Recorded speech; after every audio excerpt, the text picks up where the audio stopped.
Hey there, everyone. It's Friday, my dudes. I hope you're doing well. Wow, the first week in a while in which I've done more than one stream. I don't mind calling myself out on that. Today, I definitely am not feeling the best, but I was like, dude, I want to push and stream. I want to stream. The thing is, I wanted to stream two different types of games. I wanted to play Star Citizen's not new, but updated event, there we go, called Xenothreat. I'm sure it's called something else, but everyone just calls it Xenothreat because the name Xenothreat is the name of the gang that is like behind like everything that happens during the event. So it's kind of weird calling an event like just the name of the gang. I don't know. But anyways, it was either that or finally play Microsoft Flight Simulator. I've been wanting to play this for a long time. I put up a poll on my Discord being like, hey, would you rather see a more action-oriented game? And I said it's going to be Star Citizen's new event, or possibly chill with a side of chaos, which is what I expect from this. I have never actually played a flight sim, which is actually completely untrue. I straight up just lied to you. I have played a flight sim a very, very, very long time ago. In fact, I will. I'm gonna switch things up right now. Give me 1 second. There we go, and I might as well just bring this up because you're gonna see it. There we go. Hi. Now I also need to bring up something else. So I have played a flight sim a very long time ago. Like it had to be over 200 years ago. What the fuck? Here it is. Okay. Okay, good. That's good. That's exactly what I want.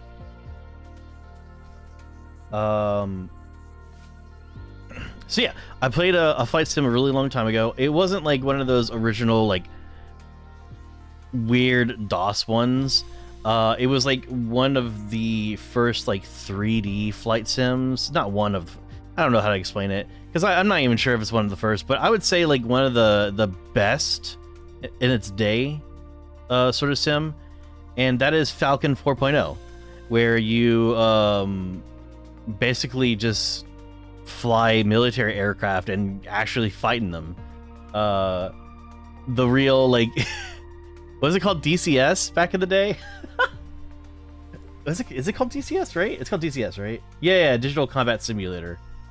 I don't play DCS, by the way. I don't know anything about it except for like there's a bunch of stuff that you can do. Oh no. 5 days ago, in the middle of a mall, I shit my pants so hard that I was asked to leave. That didn't happen, but thank you, Jack. Thank you. Also, Jack, I hope you realize that I do usually leave a pause after I'm done saying what you tell me to say, so that you can easily just grab it. I forgot the rest of it. The rest of what? There's more to that? Anyways, so I used to play Falcon 4.0, and I'm sure Microsoft Sim is extremely in depth. This game was also extremely in depth, but we didn't really have the internet as we know it today back then. So it came with this. This is a game manual that came with the game, and bitch was thick. I don't know if you can see that number up here, but while this happens, I can tell you that number is 579. There are 579 pages in the manual to play this game.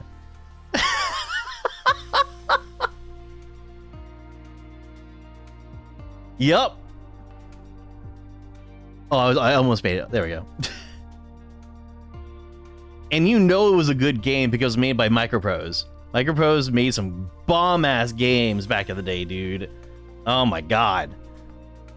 Anyways, yeah, this game right here was nutty because it literally taught you how to turn, well, you know, in the terms of the game, how to turn on an F class plane. I don't know what they actually call it. It's an F something. I don't remember which F it is. Maybe F-14. I'm hoping it's F-14. I don't know, man. I don't even know if there are different aircraft. It's been a long time. It's been a really long time since I've seen this manual, man. Oh my god, that's what it used to look like! By the way, this is not just pixelated for the stream. That is actually, like, the pixelation from the manual. I can tell you it looked a lot better on the screen back in the day, but... Oh my god. Yeah, this brings back a lot of memories. I actually got, like, I actually played this game so much that I no longer needed to read the manual in order to turn on the plane. I was like, all right, I know how to do this shit.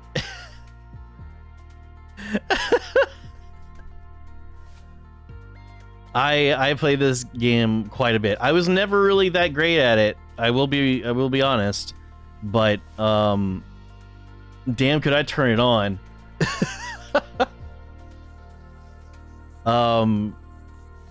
Yeah. I wanted to show that off because, yeah, 579 pages, man, and this was a thick manual. Like when you pulled it out of the box, you're like, oh my god, what the fuck? Even back then, and back then, like, manuals used to be a big thing, you know, like it came with every game. So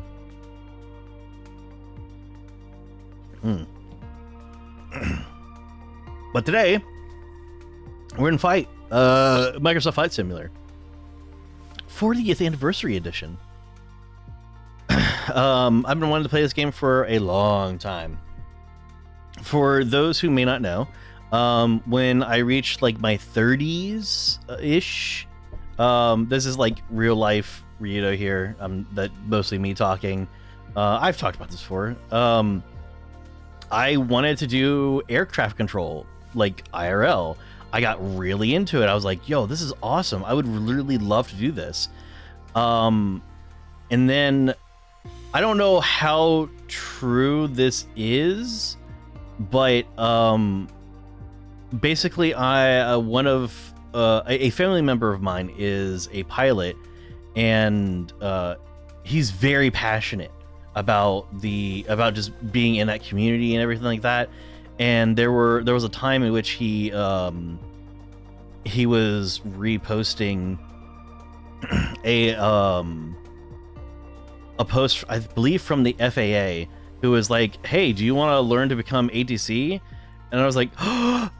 And then it was like, you have to be at maximum, like, it was like 25 or 26. I don't remember. So I was like, oh.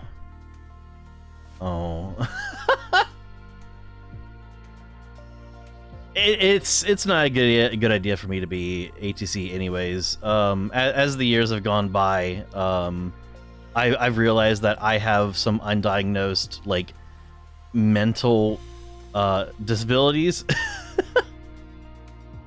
Obviously not really diagnosing myself, but it's really obvious, and there's literally no way that I'd be able to handle ATC. But what I would really like to do, now that I was able to install this game, because dude, this game is big. I don't remember how much of the hard drive it took, but or sorry, it's solid state. That's what I have. It's a lot. I would love to take ATC classes from the VATSIM network and learn to be ATC. And if I do actually do that, which I mean it takes a good while to learn all that, then I can stream it, and I would love to stream that, dude. Oh my god, it'd be awesome. Saying as the years have gone by makes you sound old, to be honest.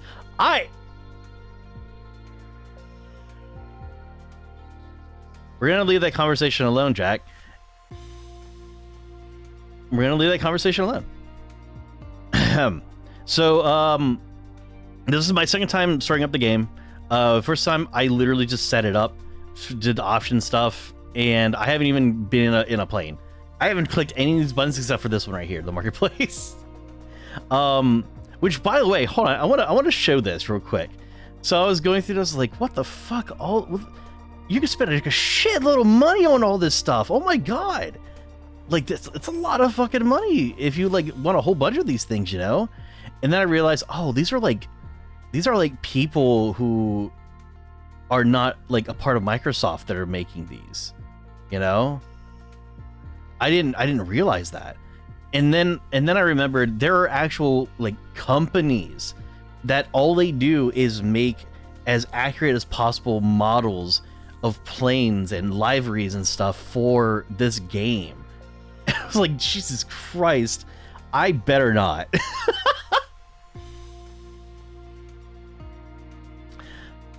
Okay. But other than that, what I really want to show off is this.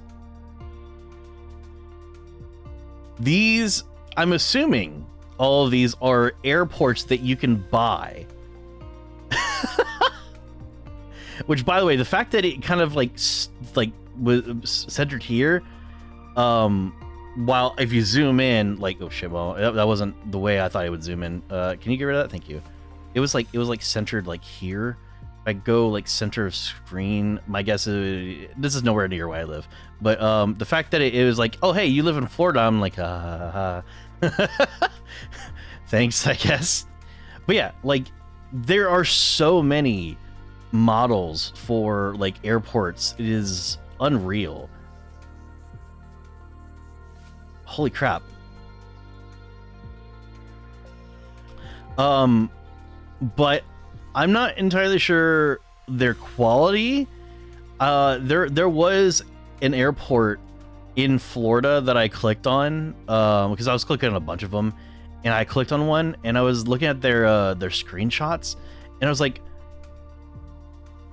why the fuck is everything underwater? It was so weird. I was like, why is everything underwater? Hello? It was so weird. Do they have the Houston airports? I guarantee you, Houston airports are like really fucking massive, right? I don't remember I don't know. Where's Houston? Oh, sick. All right, cool. There's San Antonio. You know what? If it's not on here, I guarantee it's probably already in the game or something like that. Okay, there's Dallas. Where's Houston according to Dallas? K. How do you know it's KHOE? Oh, did you Google it? That would make sense, actually. There it is.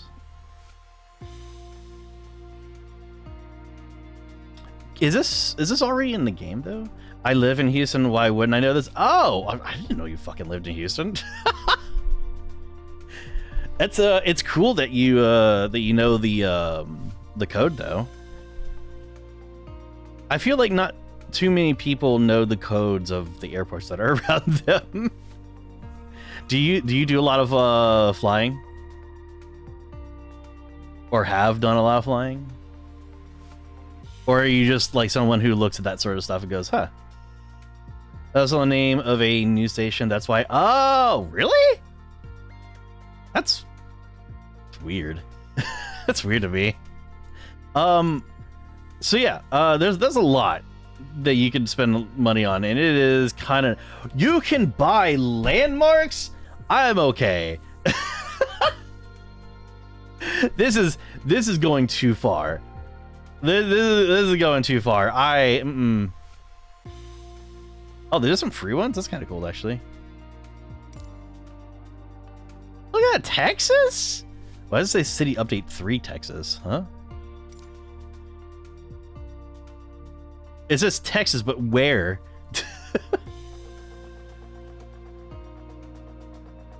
I don't know how to pronounce that. Austin, Cedar Park, San Antonio, nope. Temple, and Waco. All of these cities all lie within or near the Texas Triangle, home to most of the state's population and some of its most beautiful, intriguing architectural feats and grandest aerial vistas. Cool. All right. Yeah, like KHOU 11 or something like that. That's so weird. That's so weird to me. Anyway, so like I said, it's been a long time, so I'm gonna be doing flight training, but like at the same time, the little shit part of me is like, but this says start your journey here. The game wants me to start here. I know better. Like I shouldn't do that to myself and not make a big deal out of it.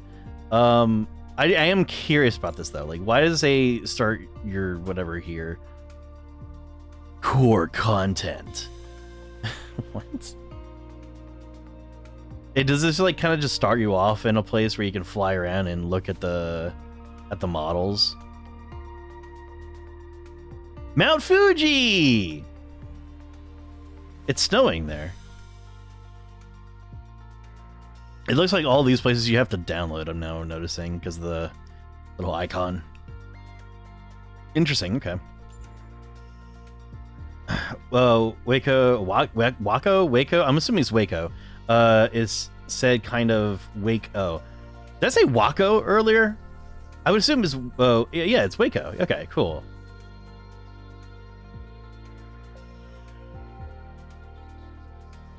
I tried to play a flight sim, but I wasn't gonna play the flight training, so I ended up failing and deleting the game. Bruh. Well, all right. You know what? Give me a second. I just realized I have to piss. I will be right back.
All right, I'm back.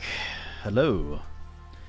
I just wanted to fly around and my attention span wasn't gonna hold for that whole flight training thing.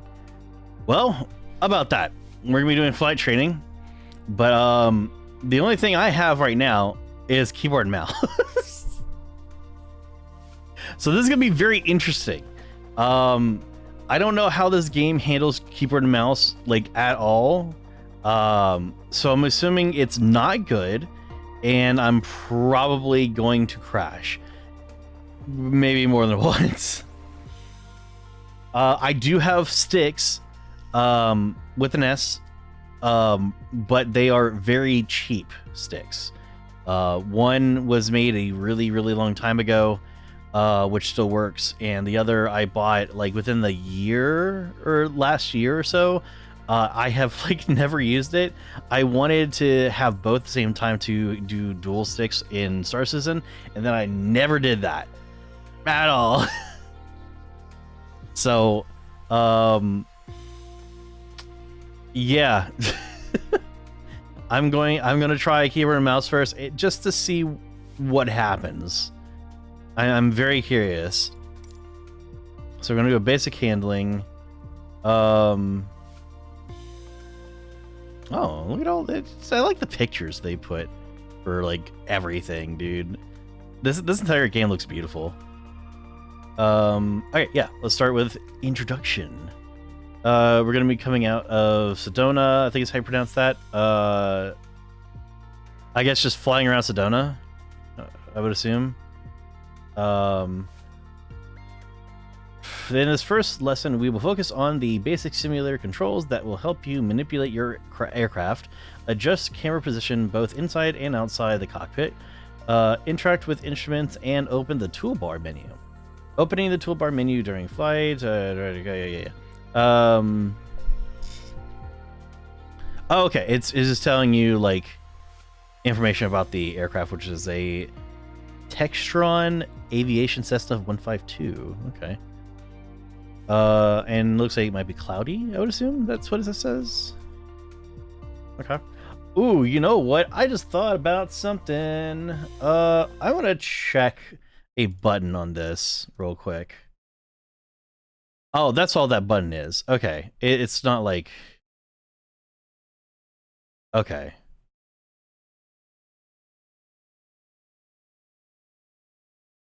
Okay, cool. All right, sorry. I was like, you know what? Let me make sure anything I press around here doesn't like dox me. So yeah, it's all good.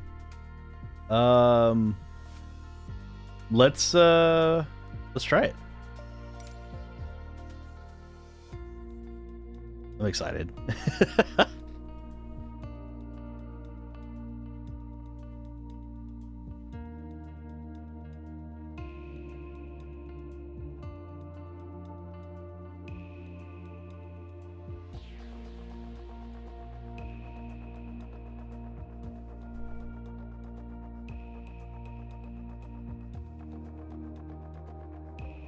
Ooh, wow, excuse me.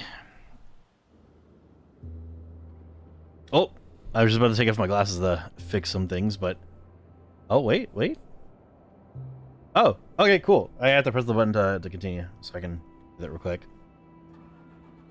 So I have some leftover sleep in my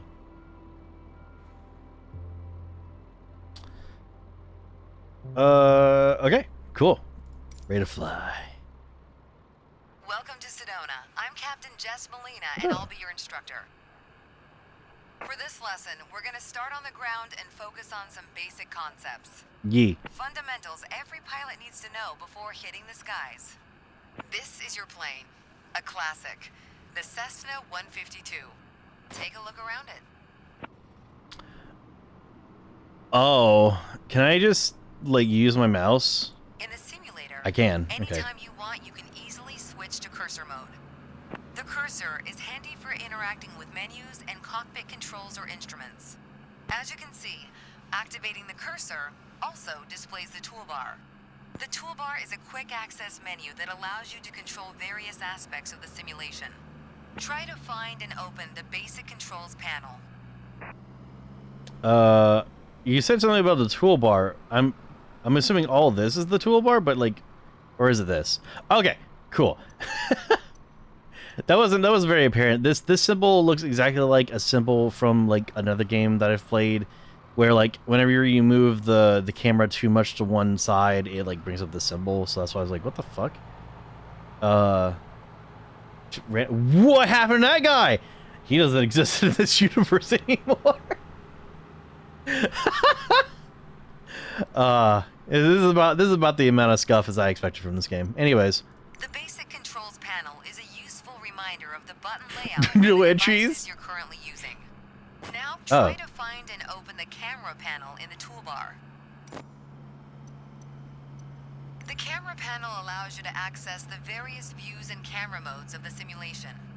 Go ahead and close all the panels for now. Right now, we are in the external view mode. Let's switch to cockpit view next. End or using the camera panel? I'm going to hit end. In front of you is the yoke, the primary means of controlling the aircraft. In the simulation, you'll be controlling the aircraft with your peripherals of choice. So let's hide the yoke for now. What? Okay, hang on real quick. I'm realizing something and I really, really hate. Let me see if I can fix it real fast.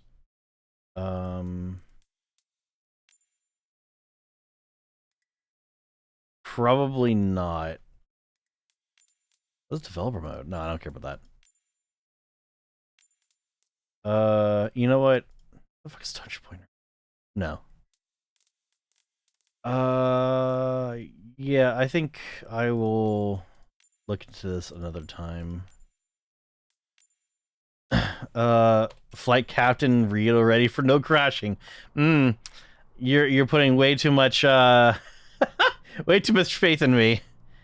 Cabin lighting.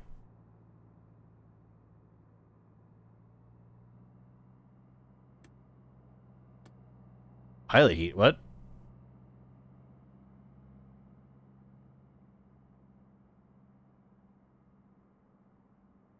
Oh, I have to go back here. Okay. Some instruments allow multiple interactions. For example, rotating a dial clockwise or counterclockwise. In these cases, you need to lock the cursor onto them in order to interact. For example, take a look at the clock in the middle of the dashboard. Go ahead and lock the cursor on it. Oh, okay, I have to, like, do the little knobby thing. Okay, cool. Now change the clock time. You can unlock the cursor once you're ready. Oh, that does not feel good. Oh, you mean like that? Okay, that makes a lot more sense. The question is it like 24-hour clock, or it doesn't matter. I'm just gonna fucking do that. For now, we're done with the cursor, so go ahead and hide it. All right, as we've seen, when you want to look around you, it's easy to rotate the camera. But you can also move it freely in the cockpit to get a better view of anything you want to see. Even through a window to look outside.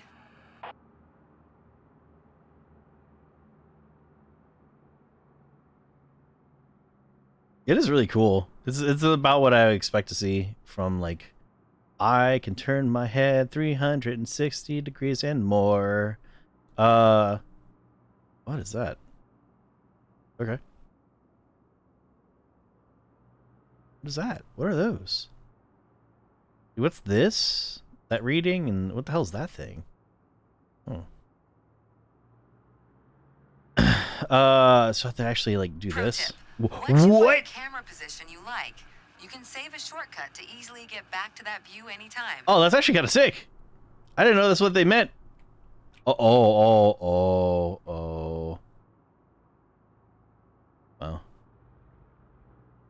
Control Alt-1. Now, reset the camera to its original position. Then try switching to your custom one again. Okay. Control space. No, Control space. And Alt-1. All right, that covers all the main camera functions available in the simulation. Cool. Try to familiarize yourself with them a bit more. Then reset the camera to its original position whenever you're done. Okay. How do I, like, go? So this is down, and this is up. Is there a way for me to go, like, back? Oh, okay. That's tilt. Oh, that's actually kind of cool. What? Okay. Maybe Alt? Oh, yeah, it's Alt. Okay. Interesting. I was kind of hoping I can go, like, to the back here. I didn't know how far that would go. Anyways, let's reset. Great. Yo, I got top score. Okay, anyways. Cool. God. I guess training menu, right? 12% mastered? Dude, I'm almost a master. Getting familiar, the yoke to control the ailerons. Why can I not pronounce that? Ailerons. Ailerons. Fuck! Ailerons. Why can I not pronounce that right now? Whatever, fuck it. An elevator. And the elevator, whatever. The rudder pedals to control the rudder and steering on the ground. The throttle and RPM indicator, tactometer, the airspeed indicator and altimeter. Whatever. Fuck me.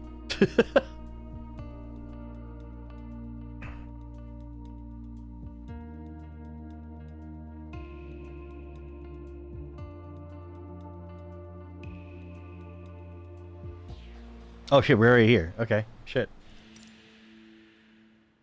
Let's get you familiar with the aircraft, a Cessna 152, and a few commands to navigate it through the skies.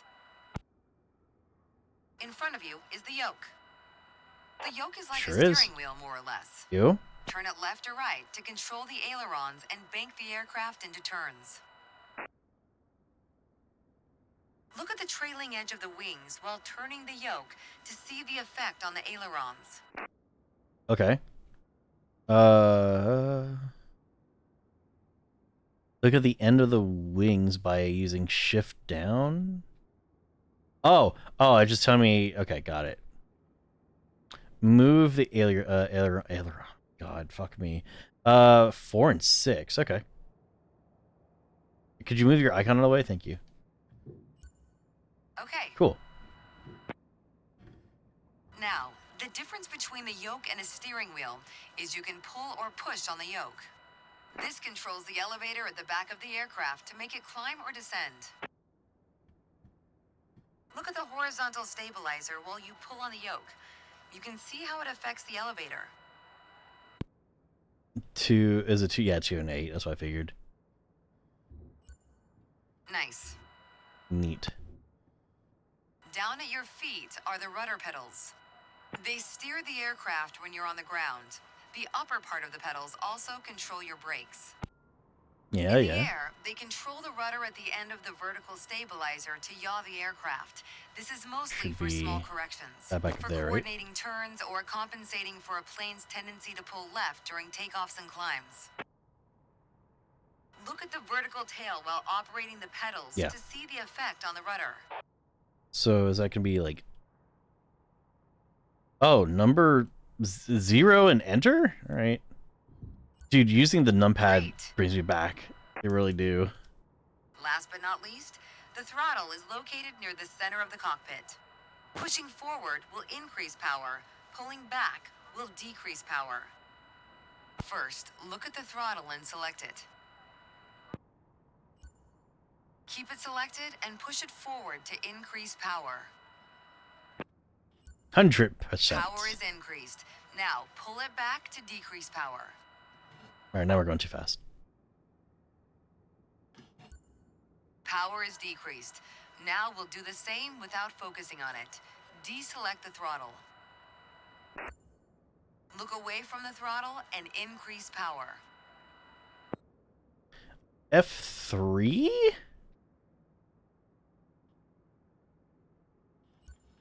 Set your throttle to idle. Excellent. When the engine is on, you'll be able to see the power change on your RPM indicator. You'll find it on the right side of the dashboard. Okay.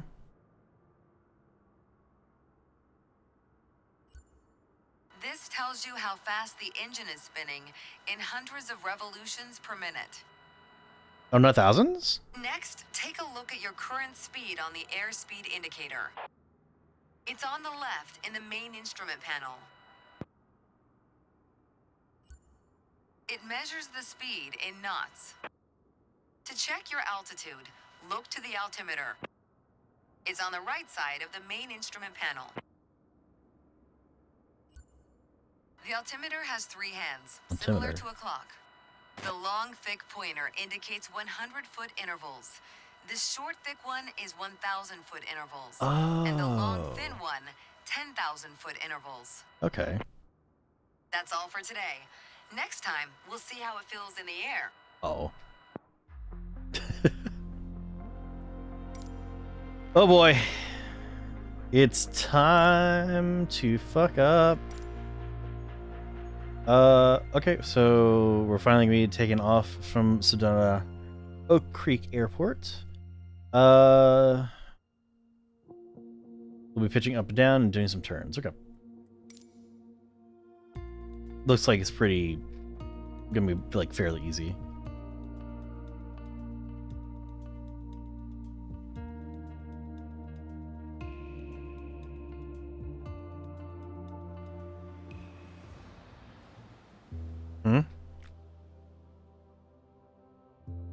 I didn't know this game had slew mode. I've got to say, you chose a great day to go flying. Oh yeah, I chose it, yeah. We'll get started with some basic controls. Sound good? I mean, it makes sense. First things first, let's get familiar with your surroundings. Out your side windows, you can see we have great visibility over Sedona today. Yeah, looks cool. This is Red Rock territory. Beautiful, isn't it? See if you can spot the Sedona airport. The runway should be a pretty easy landmark to find. Use the smart cam by holding S. There you go. Visual Oh! confirmation on the airport. That's sick! Holy shit! That's actually really cool.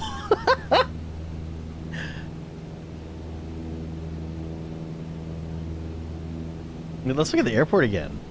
Dude. We can go out, yeah. What? Oh, the sound changes depending on...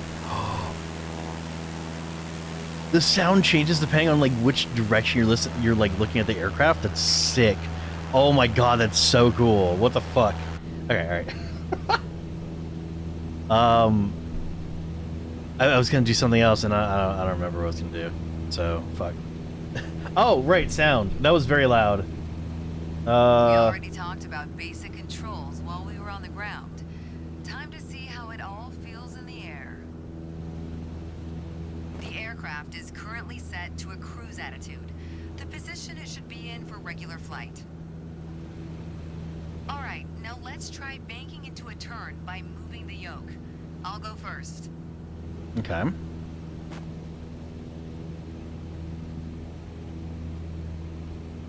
Oh.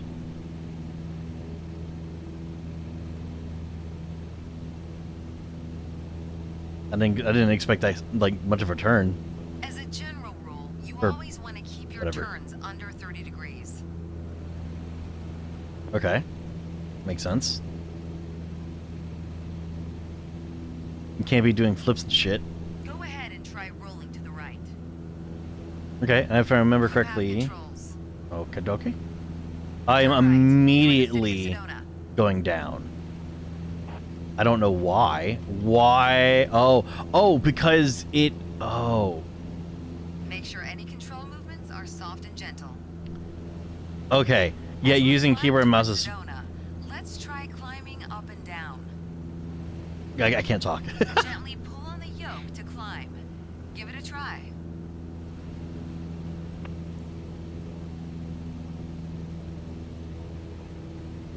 That's good. For the descent, it's the same principle, except you're pushing on the yoke.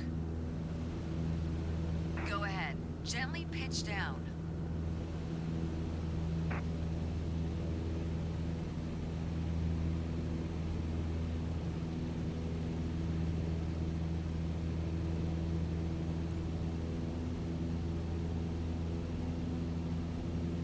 Excellent. Okay, time to find the airport again. Look around. I'm and when you found using- it, make a turn in that direction. All of my ability to think. So the way that keyboard controls work, which I should have realized, is that like after you're done pressing the button, it doesn't automatically like return to its like neutral state for the yoke. So you just keep going. you keep rolling, you keep pitching until you like press the opposite direction. And that's scary. This is actually making me want to pull out a stick, even though they're like my super cheap sticks, you know. All right, come on, let's go a little bit faster. Make sure any control movements are soft and gentle. Now that you're more familiar with the aircraft and the surroundings, the next step is to go deeper into handling and techniques. Soon enough, you'll be able to enjoy trips all on your own.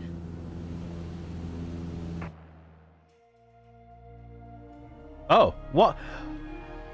I didn't get a perfect score? Why not? I think it was when she was like, do it gently. And it's like, I'm probably wasn't doing it gently because I'm using a fucking keyboard.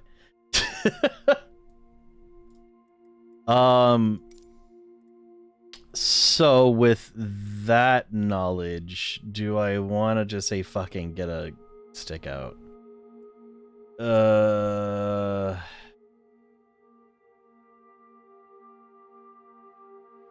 Yeah, I'll go get a stick. Give me a second.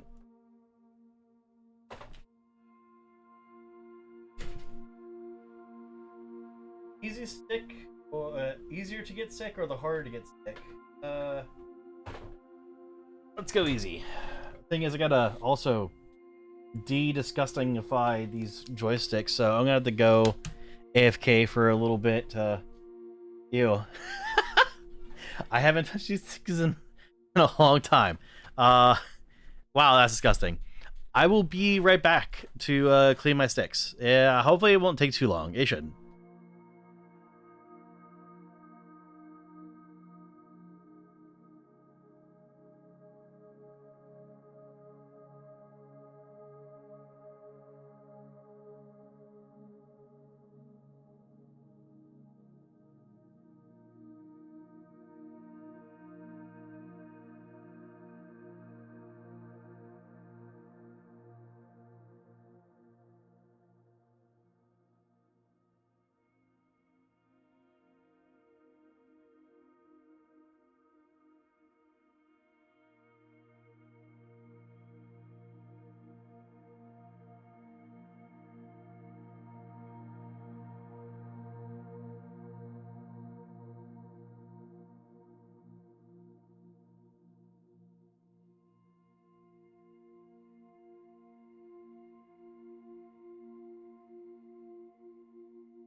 Did you enjoy watching me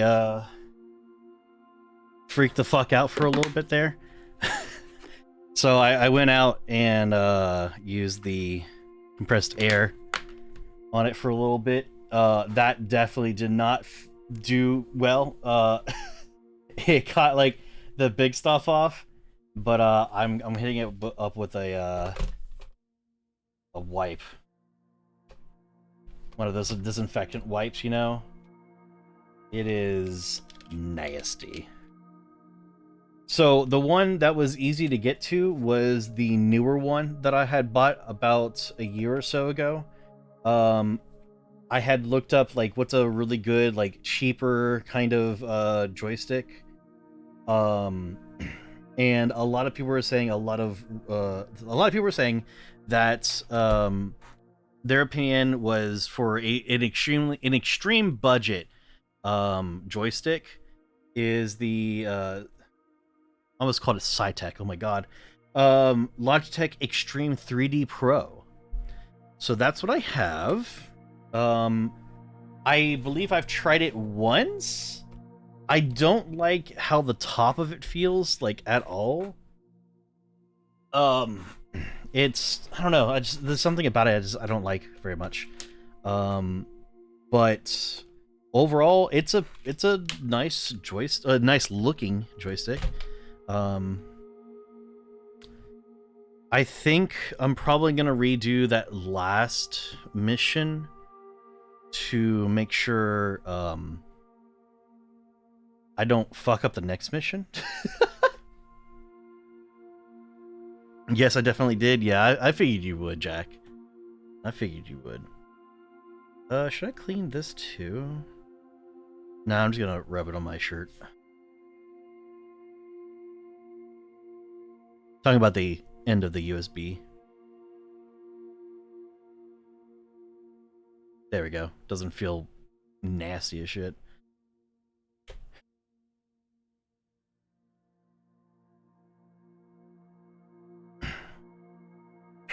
What's that supposed to mean? You know what's supposed to mean.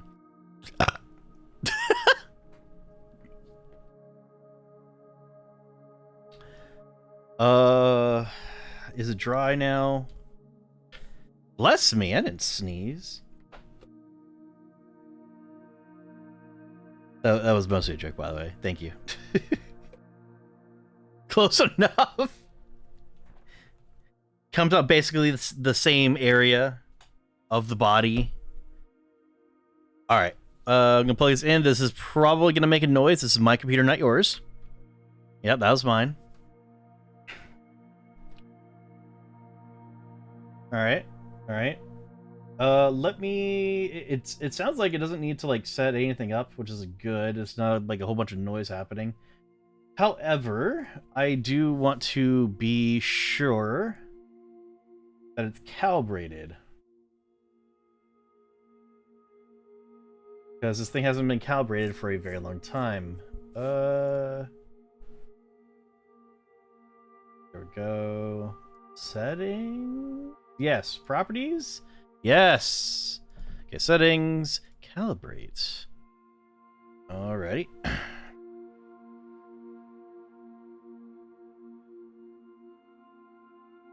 Okay.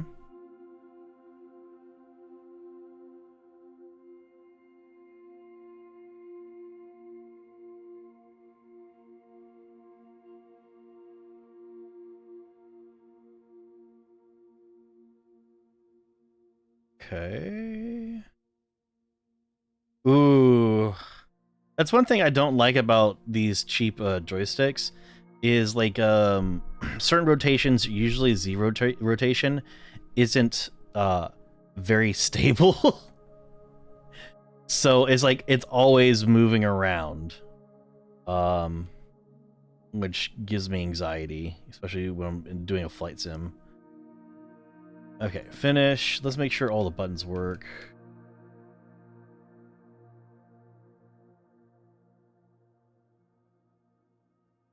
Yeah, everything looks like it's working. Okay. All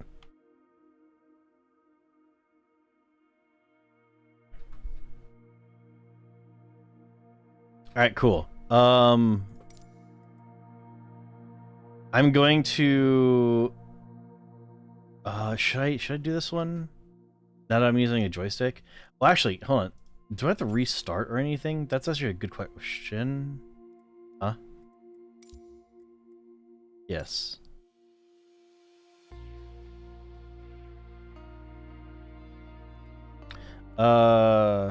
Profile? My hanger. Actually, what the fuck? Let's not fuck with this since I'm doing like training. My logbook, profile. That's not what I wanted. Options, control options. There it is. Oh, it actually tells you the name of it too. It's the picture of it. Yo, that's sick. Dude, now I kind of wish I'd grabbed my old joystick to see if it had a picture of that one. Like, that's a really old one. For those who don't know, SciTech was a company that I believe, actually, as a company, I think it was a brand that was owned by Logitech or something like that. So no. What I wanted to say is, yeah, they don't make SciTech anything anymore. That's how old it is. So that's fun. It's great. Power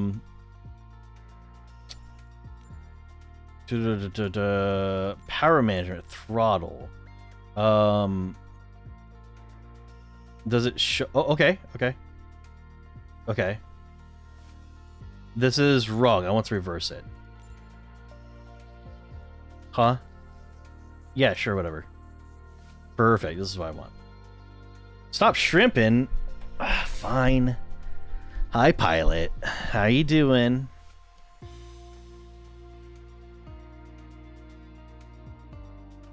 Hello? Okay. Let's get out of here. How's Flight Sim going? I'm still kind of just fucking around. I did a lot of talking before actually doing anything. Yeah, I was using keyboard and mouse, and now I pulled out the flight stick, which surprisingly they have a picture of. It's kind of cool as shit. This is exactly the joystick that I have. It's a very cheap one, but I'm sure it'll do the job.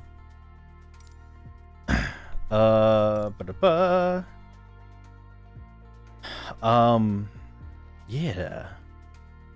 So I kind of want to do this again because apparently your mouse is hidden until you press a button. But you know what? We're gonna find out the hard way through here.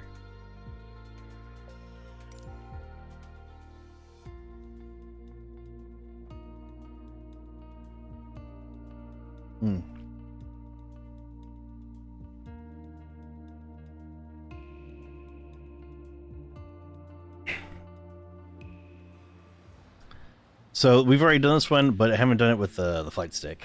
I've got to say, Oh yeah, the mouse is still here. This session, we'll get started with some basic controls. Sound good? Sounds good. Get familiar with your surroundings. Out your side windows, you can see we have great I actually have the visibility over joystick Sedona POV. today. Look at that. This is Red Rock territory. Beautiful, isn't it? Oh, that's cool. See if you can spot the Sedona airport. The runway should be a pretty easy landmark to find. The fire. Visual confirmation on the airport. The fire button on my joystick is the smart cam. That's silly.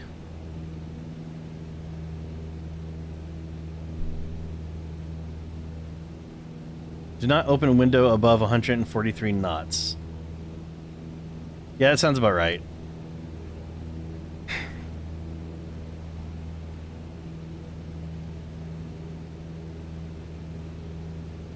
I don't know what IAS means, though.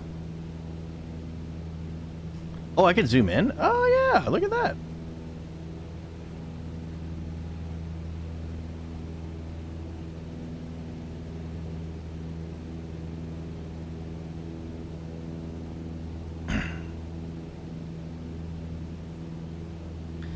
Alrighty, here we go.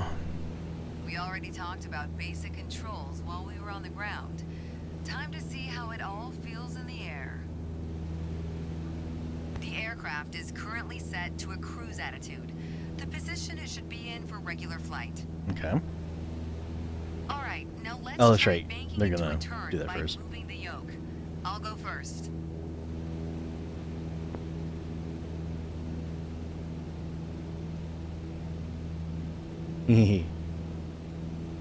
Cool.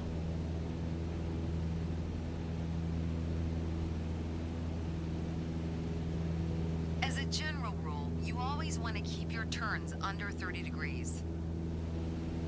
30 degrees.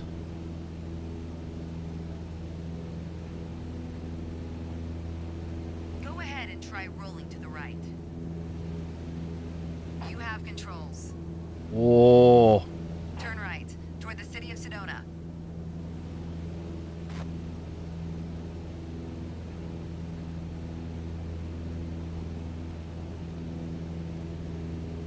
Oh, that's so much easier.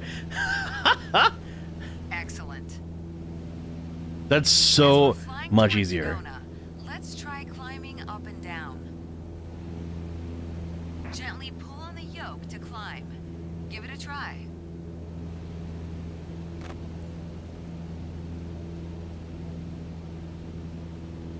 That's good. For the descent, it's the same principle, except When flying pushing over up St. Louis, I like to imagine the gallons of piss I could drop over the city and that makes me giggle. It does.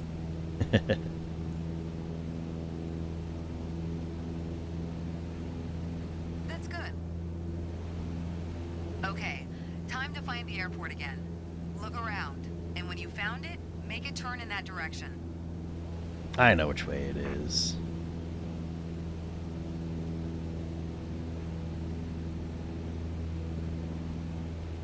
Can't wait until the game teaches me how to use trim, because this aircraft can really use good trim for the pitch. These sentences take a lot of think power. Yes. Oh, for you or for me? Because it's true for me too. Flying the aircraft, gotta be real. Excellent. Now that you're more familiar with the aircraft Both, and the yeah. surroundings, the next step is to go deeper into handling and techniques. Soon enough, you'll be able to enjoy trips all on your own. Yeah, yippee! I still didn't get a perfect score. She didn't yell at me. Oh, you know what? Well, no, what? Okay, I expected the turning to be bad, not the pitching up and down. What? All right. Let's go on to the next one. Attitude. Attitude refers to the aircraft's nose position relative to the horizon. There are 3 pitch attitudes controlled by the elevator, and in this lesson you'll learn to climb, cruise, and descend. In the image to the right, the dashed lines represent where you will see the horizon in your windshield during climb or descent. You will also discover the relationship between pitch and speed. Pitching up will cause the speed to decrease, while pitching down makes the speed increase. Yep. Okay. You're just not a perfect flight captain, I guess. It makes sense. Alrighty.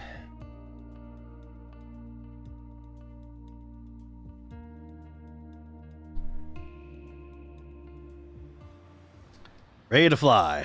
I gotta actually click it. Wait. To help demonstrate pitch, I've drawn 3 lines on the windshield. Notice I have control. How the middle line matches the horizon while we're flying level. Yep. This is the cruise attitude. Okay. The lower dotted line is the climb attitude, and the upper one is the descent attitude. Okay. Let's dig deeper into what that means. Pull back gently on the yoke until the climb attitude line matches the horizon. Then maintain that attitude. Okay. By the way, I just want to say... According to your altimeter, we're gaining altitude. But we're losing airspeed, proving you can't avoid basic physics while making a climb. Excellent. Now let's level back out. Oh, thank God. Our speed is increasing and our altitude is stable. All right. Okay. Push gently on the yoke until the descent attitude line matches the horizon. Then maintain that attitude.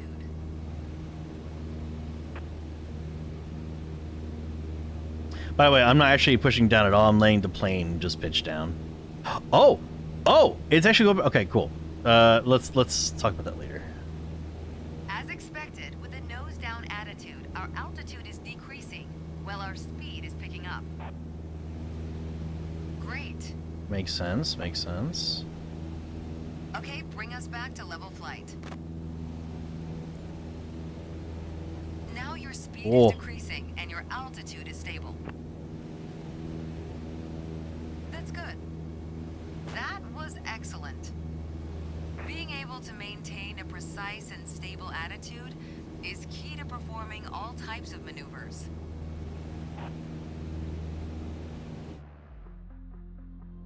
What? What is these scores? Actually, it makes sense. I was like all over the place. Like when they say to gently do things, they're very fucking serious, by the way. Like, I'm barely moving this joystick to the point where I kind of want to go to the controls to see if I can fix that, because damn. Especially with the joystick being such a cheap joystick, I think that's gonna make everything just so much harder when I could just make it a little bit easier on myself, you know?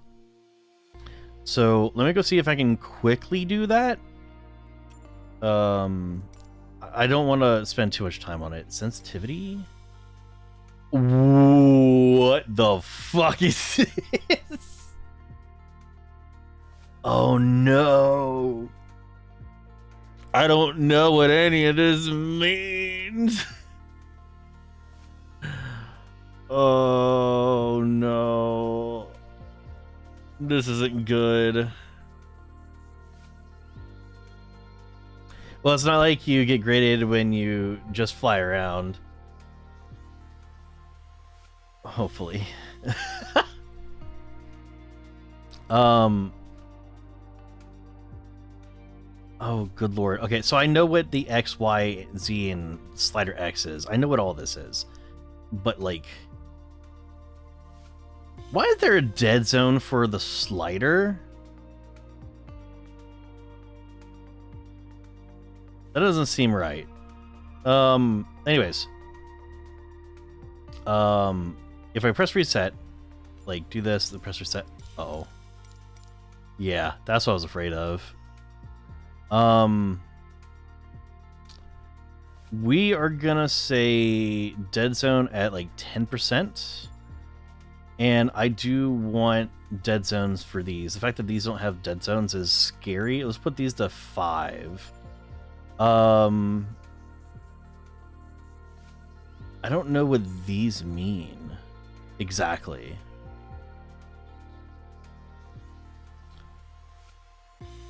Good lord. Okay. I think I want their sensitivity down some more.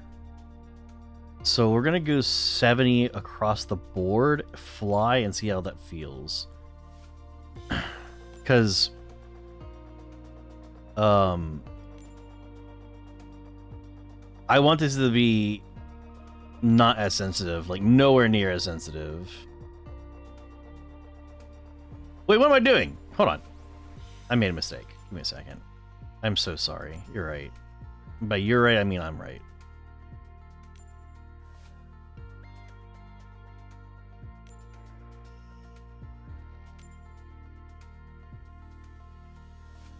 There we go.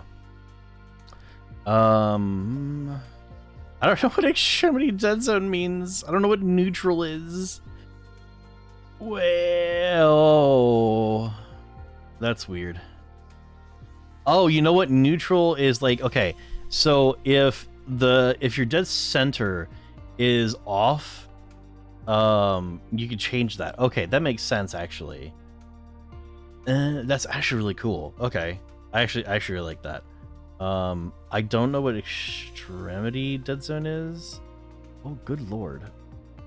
We're gonna leave that as 0 since I don't know how to do that. Reactivity. Okay, that doesn't really change anything up here, so I don't know what that does. We're gonna press done on that and hope that works out for me later. I'm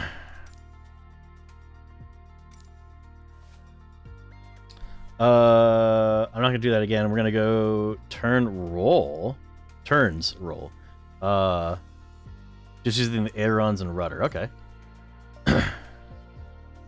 They'll teach me. It's okay. Ba-do-do.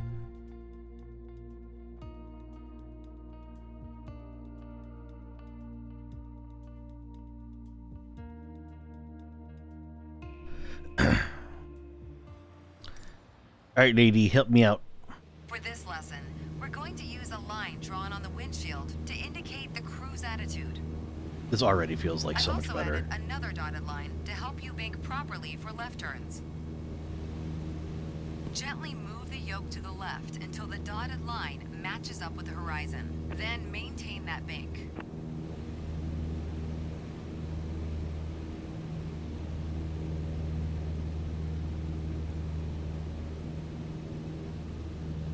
Ugh.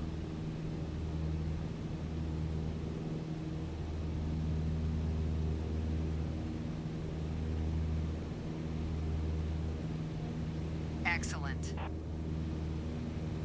Now let's see you level back out.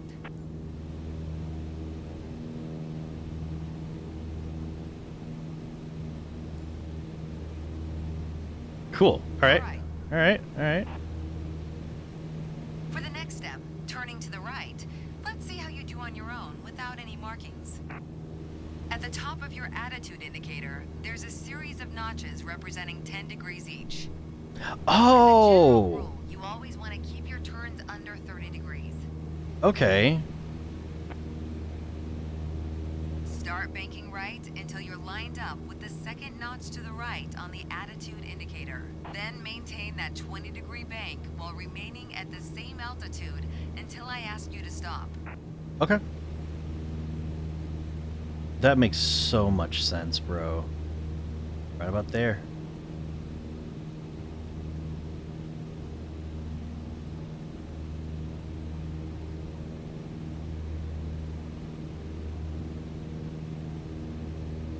Nice. Level us back out now.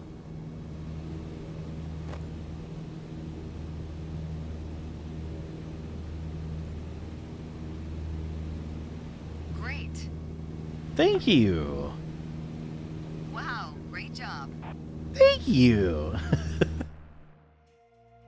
That felt so much better. I still barely moved the stick, but I actually felt like if I barely moved, it wasn't gonna make me go out of control. So I think I have to fuck with it some more, but I think just for a stream that feels good enough. Okay, I'm getting a lot more confident about this now.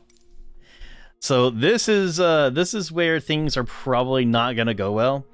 So if you've never actually used a joystick before, some of them, like mine, have a throttle control, which is just a slider. It goes up and down.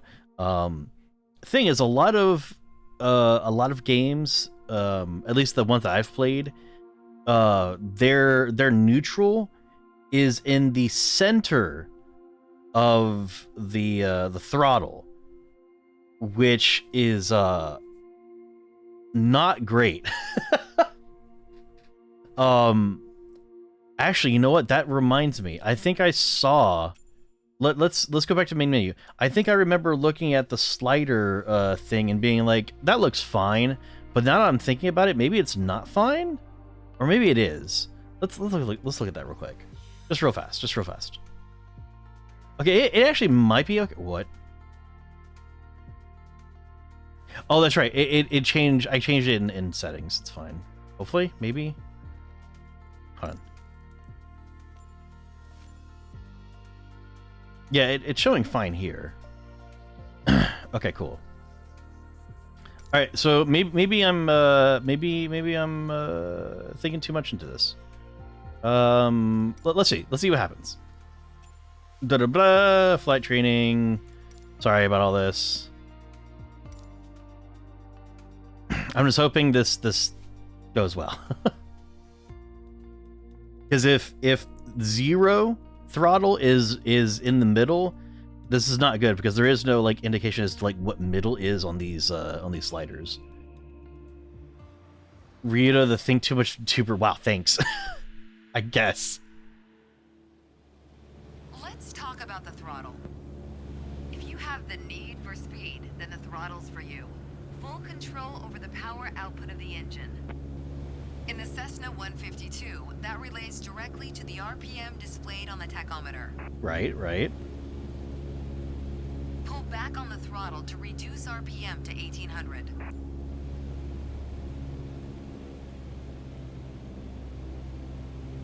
Aha!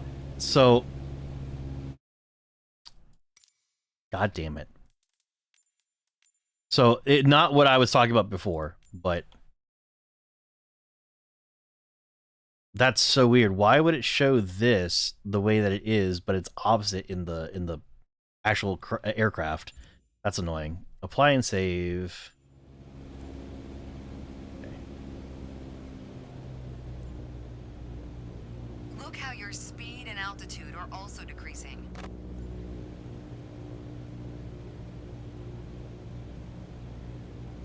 Excellent. Okay, let's throttle back up to 2400 RPM.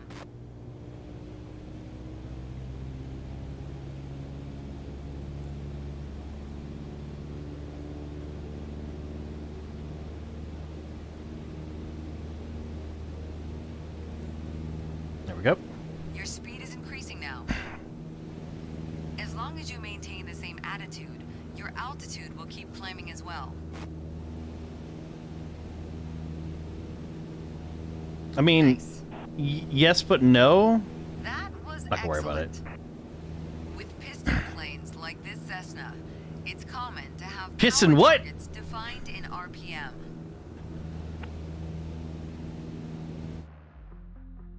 Okay. I'm glad we had that training because that explains a lot. So first of all, middle is not neutral. Thank fuck. That's why I went back to that grid.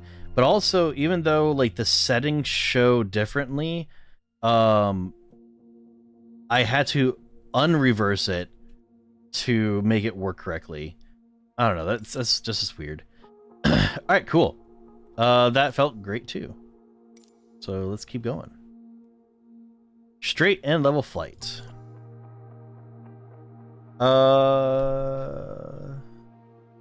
Okay. Let's do the thing. I'm excited. This is starting to get fun. Like this is like yeah, I'm flying. All right. In this lesson, let's take a look at the relationship between attitudes and power settings. Attitude plus power equals performance. We are currently at 5,500 feet in a cruise attitude. The aircraft's nose is positioned under the horizon, and cruise power is at 2,300 RPM.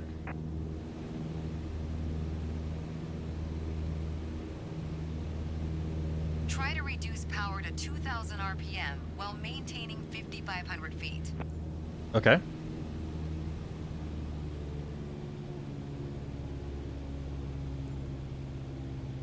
Great. You probably noticed, to maintain altitude, you need to pitch the nose up. Definitely noticed. You could just keep pulling on the yoke to hold steady, but that's not really a precise means of control. Probably better to adjust your trim wheel until you don't need to push or pull on the yoke. Drag the trim down when you need to set the nose up. Drag it up to set the nose down. Do I have Try to? adding trim Okay. to keep us at 5,500 feet without increasing throttle. Okay. Joystick button 8? Oh, good lord. Which one's 8? Ah, fuck. This one.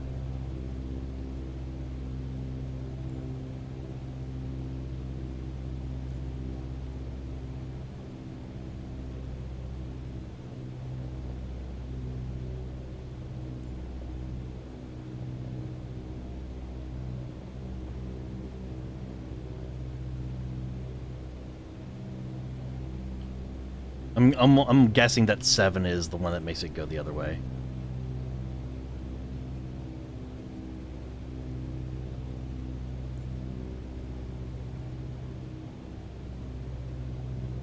That's good. Increase power to 2,300 RPM while maintaining 5,500 feet. Get us back to a cruise attitude.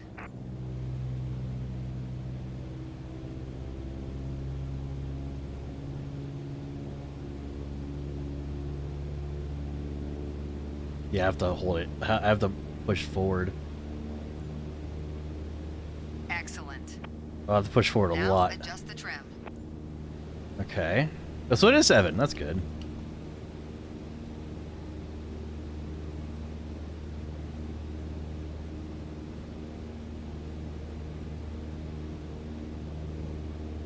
Trim the aircraft to maintain 5,500 feet.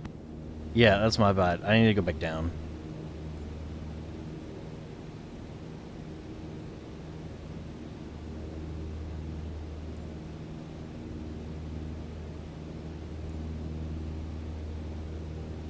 There we go.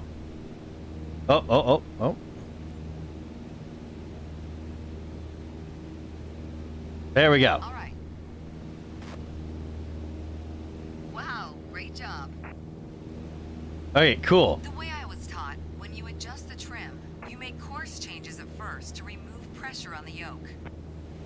Then small adjustments to find the perfect setting to keep your desired attitude. Yeah, that feels If you're great. slipping and need to get back to the proper attitude, don't worry. Just pull on the yoke, then dial in the right trim. That's the key to straight and level flight. I still got an A? Dude, I felt like it was all over the place. But cool. Wow. All right, finally learning how to use trim. But the thing is there trim for left and right? I can't remember if that's a thing. I'm assuming no. I said left and right, like roll, so I should say. Hey, attitude test. Yay. Okay.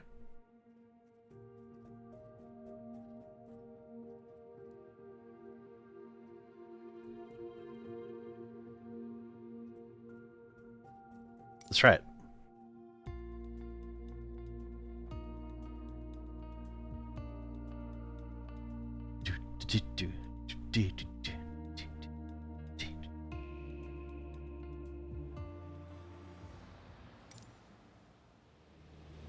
The art of maneuvering a plane through the air isn't a mystery to you anymore. Now it's time to test the skills you've learned. As you can see, we're cruising at 6,000 feet on a north heading of 360 degrees. Ish. Start by descending to 5,500 feet while maintaining a northerly heading.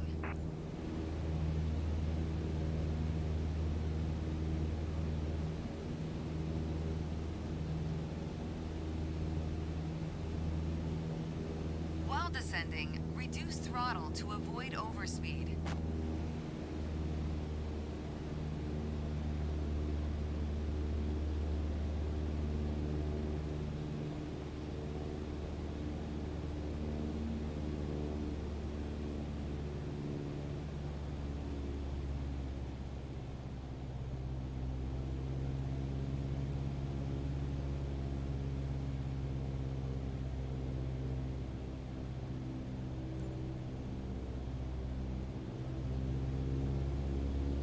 That's good. Now climb to 6,000 feet and turn to a south heading. On the Cessna God, 152, okay. you need full power to climb effectively.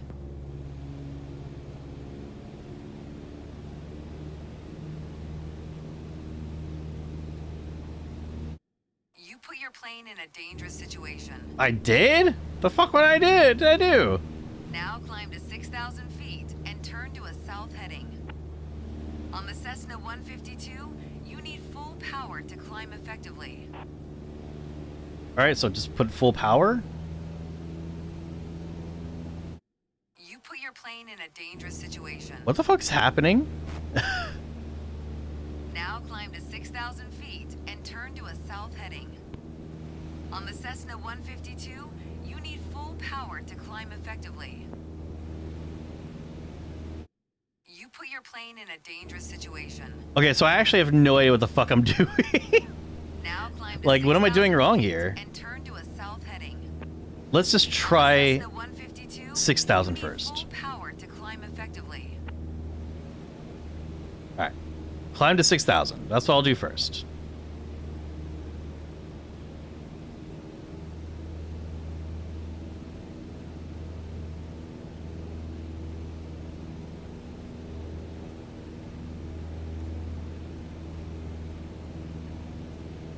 Okay.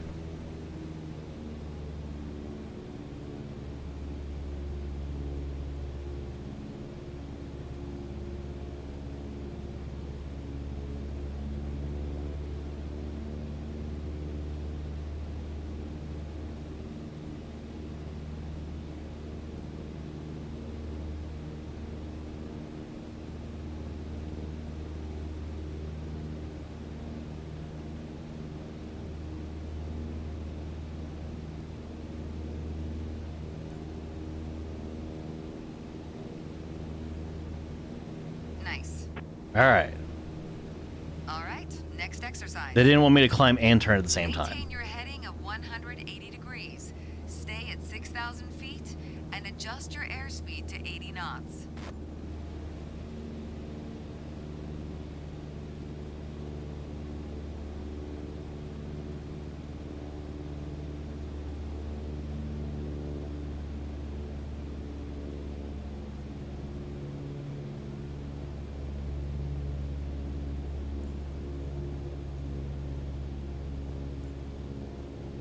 All right. That was excellent. Oh, Jesus Christ.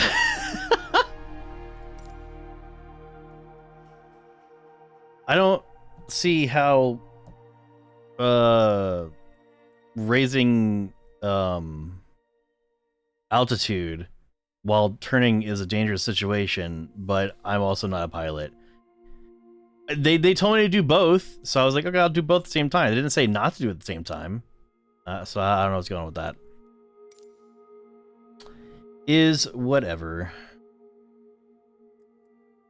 Look at that, 100% mastered. Oh, I just scrolled all the way down. That's a lot.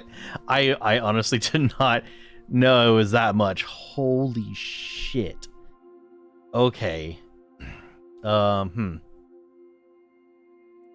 So we're gonna do this one, and then we'll go just flying. Just go flying somewhere. Okay, cool. So this is gonna no, this is going to suck. Both of these. So taxiing. Let's do it.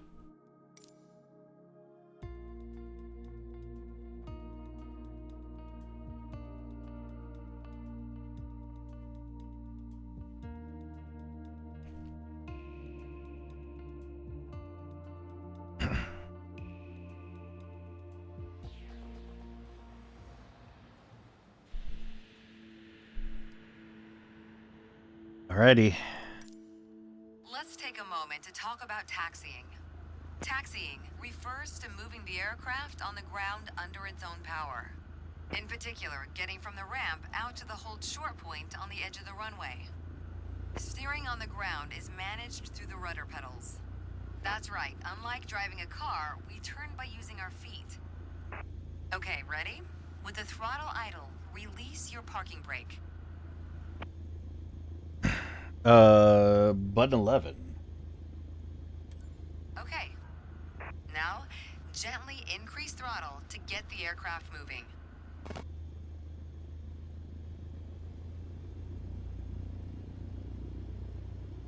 All right. Use your rudder pedal to turn left and enter the taxiway. As you increase power, watch the tachometer and make sure to stay around 1,000 RPM. Oh. Oh, okay. Okay, we're good.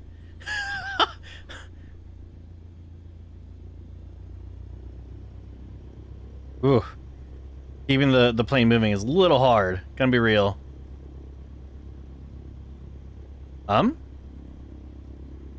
Hello? Go?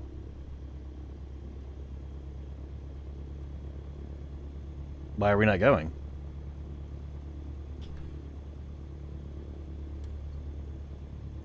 Huh?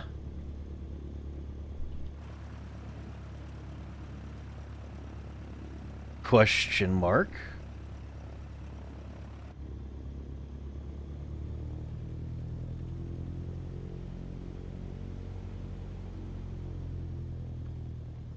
I think when whatever the fuck just happened, I think I may have bugged somehow. um, let's try increasing throttle. By the way, I didn't do anything. The game just froze out of nowhere. Okay. I'm gonna do something really stupid now. I am going full send. Oh! I'm moving now.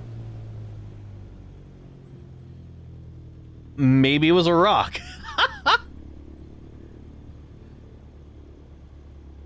That's what I'll tell tower. Or ground, I should say. Hey ground, there was a rock that I got stuck on the taxiway. Now test the brakes. It's 5. Fuck, which one's 5? This one? Is that the brake? This is the brake. My bad. Good. Brakes checked. Taxi to the next exit, then come to a stop. Remember to control your speed with throttle and brakes. See the crossing in front of us? Stop before it as if traffic was coming off the runway.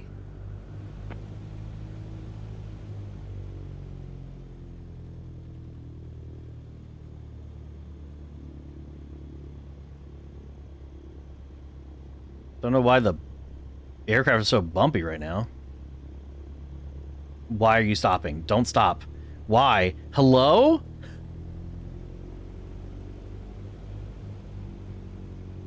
Dude, she told me to keep like 1,000 RPM, and that's what I'm like trying to do. But it's not moving the craft. I have to get to like 1,400. I'm at 15 right now.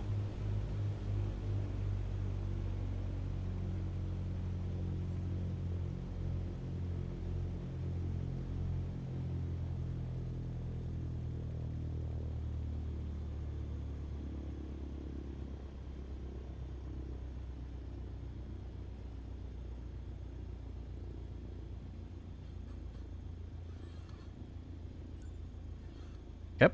All right, taxi to holding point Alpha 1 next. It's at the far end of the airport near the head of runway 21. Stay as close as possible to the taxiway center marked by the yellow line, and watch your speed.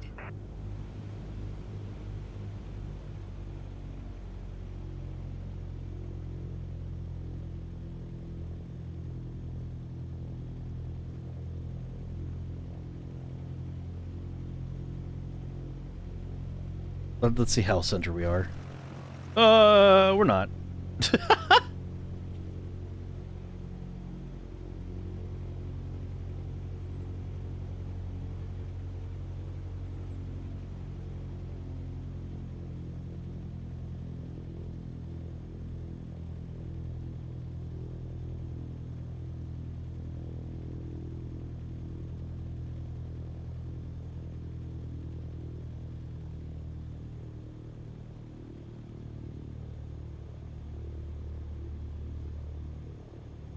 Okay, okay.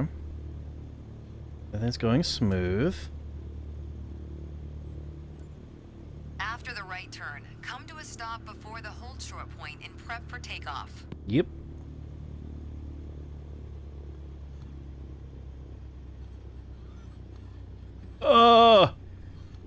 Turn, bitch!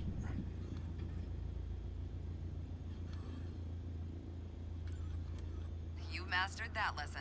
The next challenge will be to keep the aircraft under control while at full throttle for takeoff. I'm not doing this. Oh, okay. That was the game actually for. How did I get a good score on that? Sure.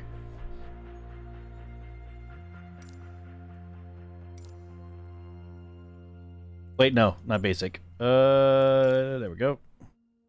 We're doing a takeoff.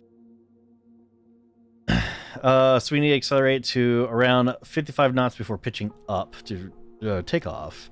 That's called rotate. And I gotta maintain 75 knots while climbing to 5,500.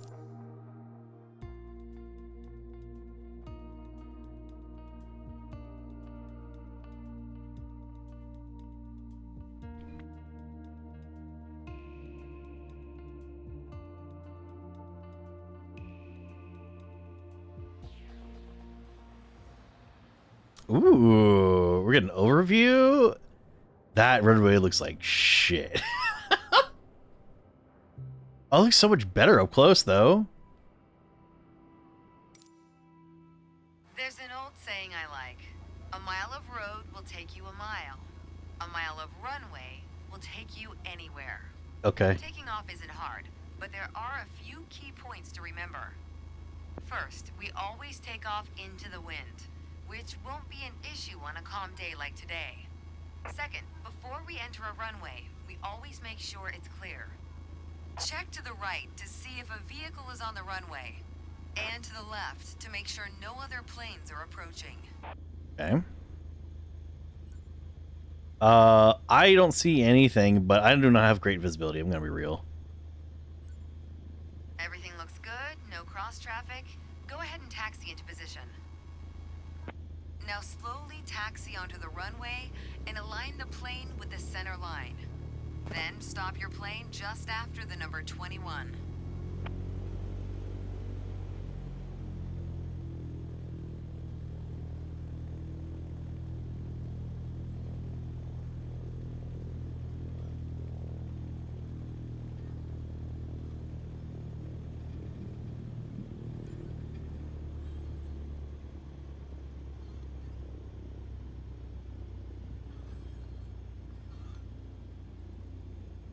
Whirring is so soothing, it really is. Excellent. All right, let's do this. Apply full power and I'll walk you through the takeoff as we go. All right, full send. Use your rudders to stay on the center line and keep pushing power until you reach 55 knots. Okay. Probably off center, but hey, whatever. It's 50. I didn't see where 55 knots is. Now gently pull back on the yoke. Okay.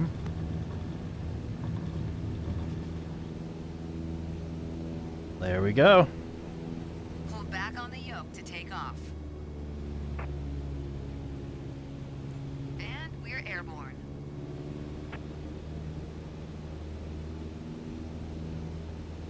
Line up the top of your instrument panel so it's a couple of inches above the horizon. That'll pitch us up and set a good climb attitude. Focus on flying straight. Use your rudders to keep the runway heading of 210 degrees. Maintain 75 knots and we'll reach our target altitude of 5,500 feet in no time. Whoa. Oh, okay. We're not gonna do that.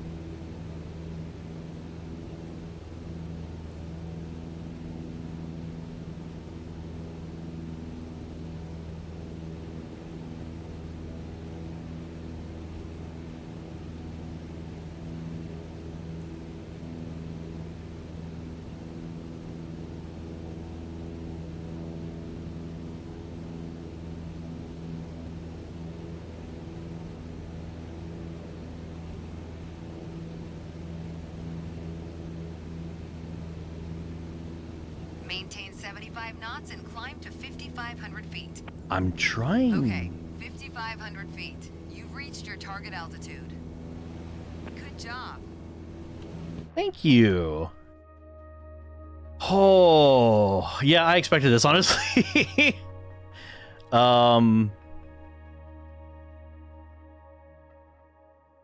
Yeah, that was hard.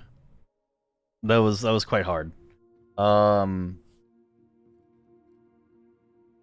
I didn't know if I needed to pull back on the throttle at any point, so after I was done with the takeoff, I kind of pulled back a little bit. And then I quickly realized that was a terrible idea, So I kind of want to restart this one. just one more time. Also because I want A. So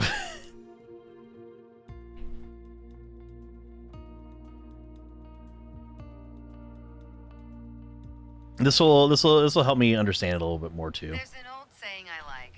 A mile of road will take you a mile.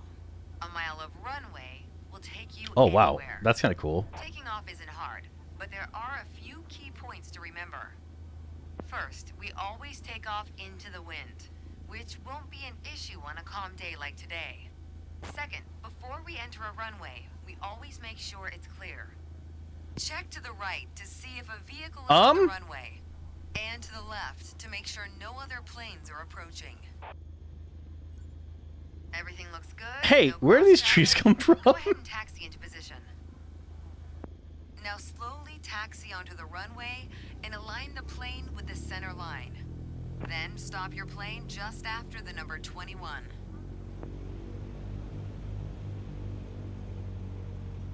What is happening? Hello? The tree fairy, yeah, real.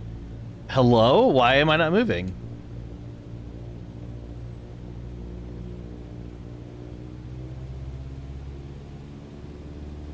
Well, there we go.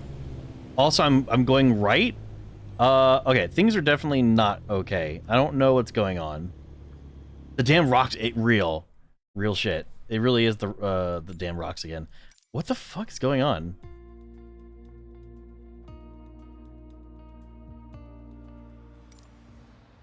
Because like, the controller, the joystick was centered, and the plane was just going right.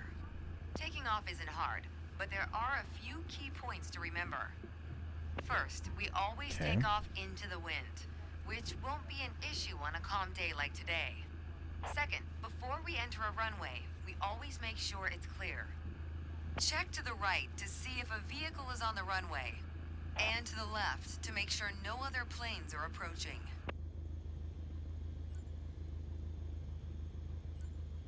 Everything looks good, no cross traffic. Go ahead and taxi into position. Now slowly taxi onto the runway and align the plane with the center line. Then stop your plane just after the number 21. Alright, this is no longer feeling good. What the fuck?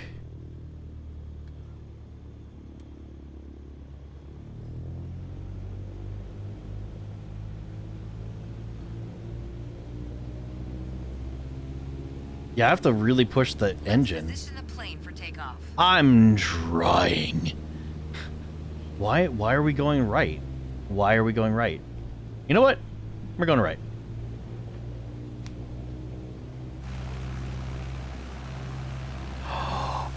Oh, I think the random trees popping up. I think the right wing had like gotten stuck because it's just here. Why? What? I think the plane spawns on the tree. This is pretty special. Is there anything I could do to fix this issue? Probably not flight model. I don't know why I'm looking at this. I don't even know where to begin to look. What is it? PC? Nope. Not traffic. Data? You know what? I'm gonna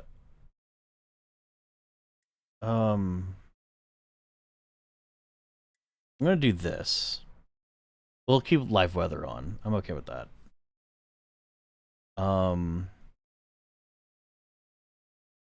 I have a feeling the reason why they suddenly popped up is because of this setting.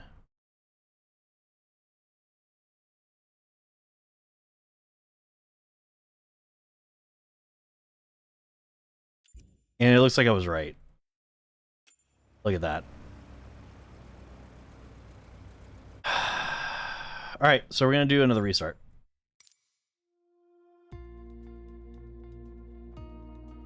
I'm glad I got that figured out. old saying I Hopefully. like. A mile of road will take you a mile. A mile of runway Ugh, will take you anywhere. POV, please. Taking off isn't hard, but there are a few key points to remember. First, we always take off into the wind, which won't be an issue on a calm day like today. Second, before we enter a runway, we always make sure it's clear. Check to the right to see if a vehicle is on the runway, and to the left to make sure no other planes are approaching.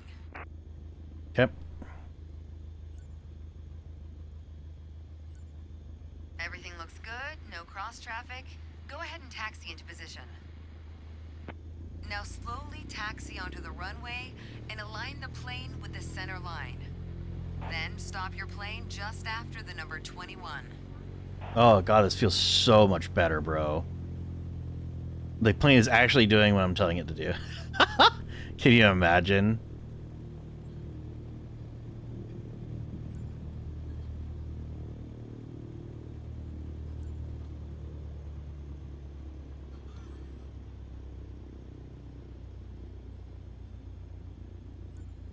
Excellent. All right, let's do this. Apply full power and I'll walk you through the takeoff as we go. All right, here we go.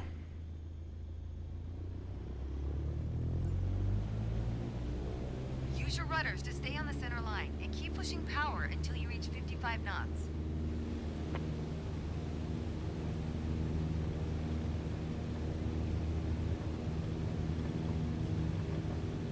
Good. Now gently pull back on the yoke.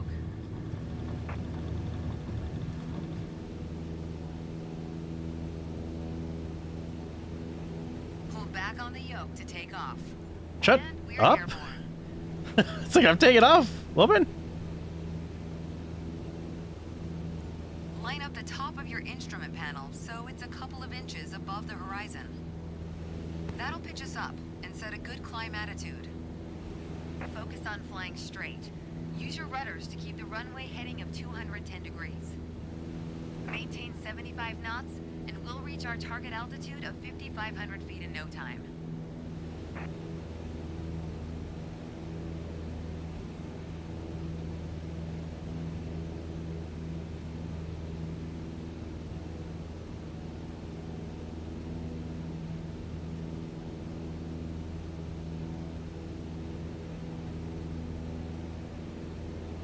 Thing is, like the plane can't maintain 75 knots while climbing. Not easily, at least. So I'm just making do at this point. Okay, 5,500 feet. You've reached your target altitude. Good job. Oh, did I really do worse? I can't tell, actually. I don't remember what the score I got. Yeah, I did worse. I wonder if it's because I'm like trying to turn at the same time. It doesn't matter. I'm not doing this anymore. I've dealt with this way too much. I'm not gonna worry about it. Dead stick landing?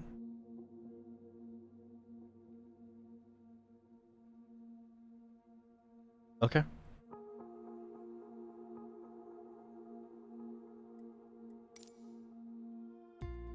Okay, this is where I kill the both of us. Or I guess the all of us, as I'm talking about, you know, you guys too.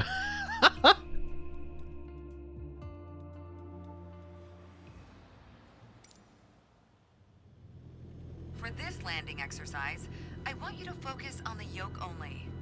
We're close enough to the runway to land safely without adding any throttle. Maintain a speed of around 65 knots. Pitch down if you're going too slow. Pitch up if you're too fast.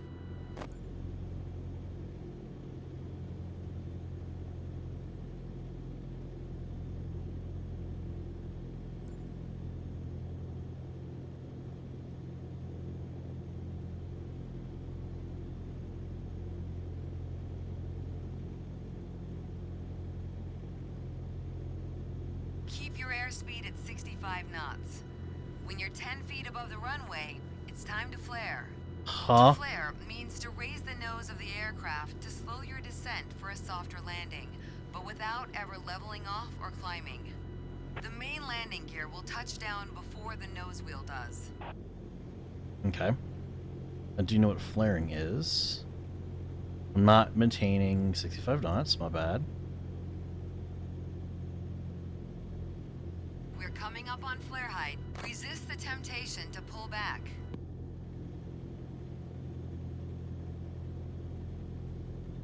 Now focus on the end of the runway and pull back slightly on the yoke to aim the nose just above it.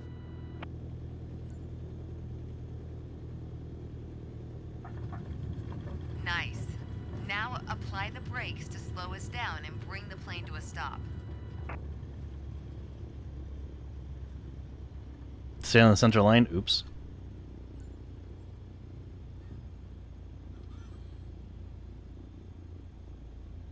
Well done, but there's room for improvement. Yeah. Keep in mind that approaching the runway at the right speed is key to a good landing.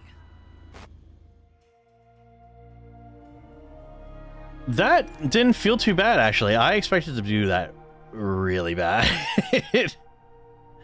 I want to restart that. Like, I feel like I could definitely do better.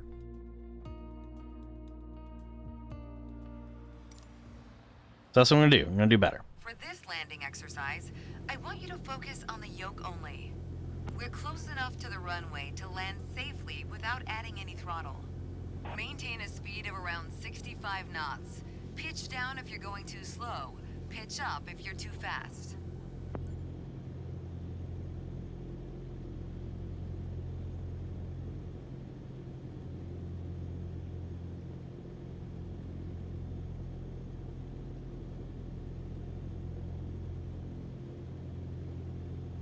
Why am I not lined with runway? Okay. Keep your airspeed at 65 knots. When you're 10 feet above the runway, it's time to flare. To flare means to raise the nose of the aircraft to slow your descent for a softer landing, but without ever leveling off or climbing. The main landing gear will touch down before the nose wheel does.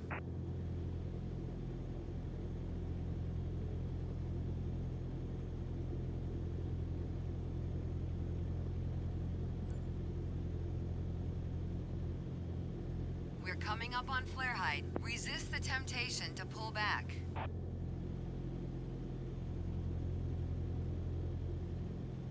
Now focus on the end of the runway and pull back slightly on the yoke to aim the nose just above it.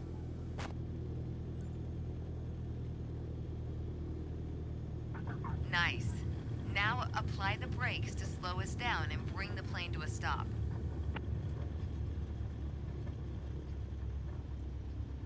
That felt a lot better. Not like a lot better. That but... was excellent. Hey! Yeah! I got A. Alright.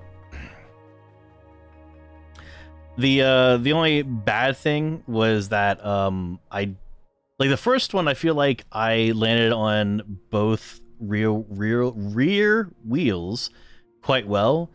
This time, nah, it was like right and then left or something like that. So, but yeah, I feel good. Maybe. I don't know what the hell this means, landing without elevator. That sounds like a terrible idea. So I don't know what they mean.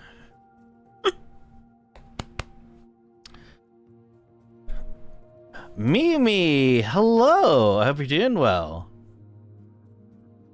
I hope you are doing well.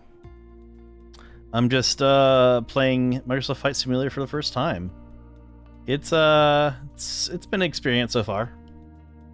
But I'm having fun. It's hella fun.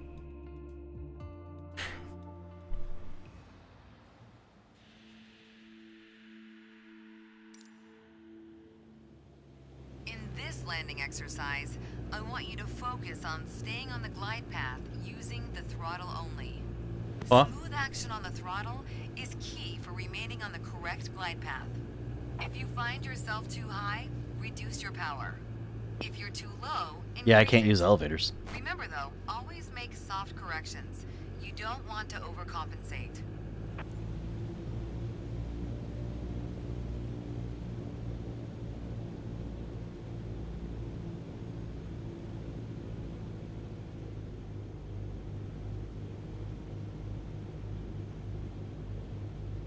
Oh my god, I'm so off.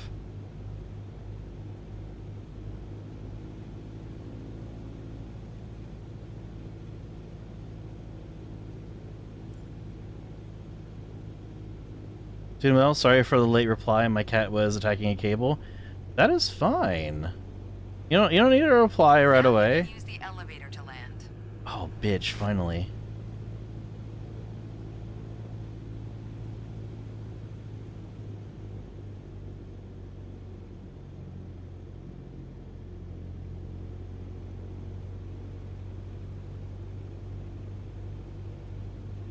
Reduce throttle to idle.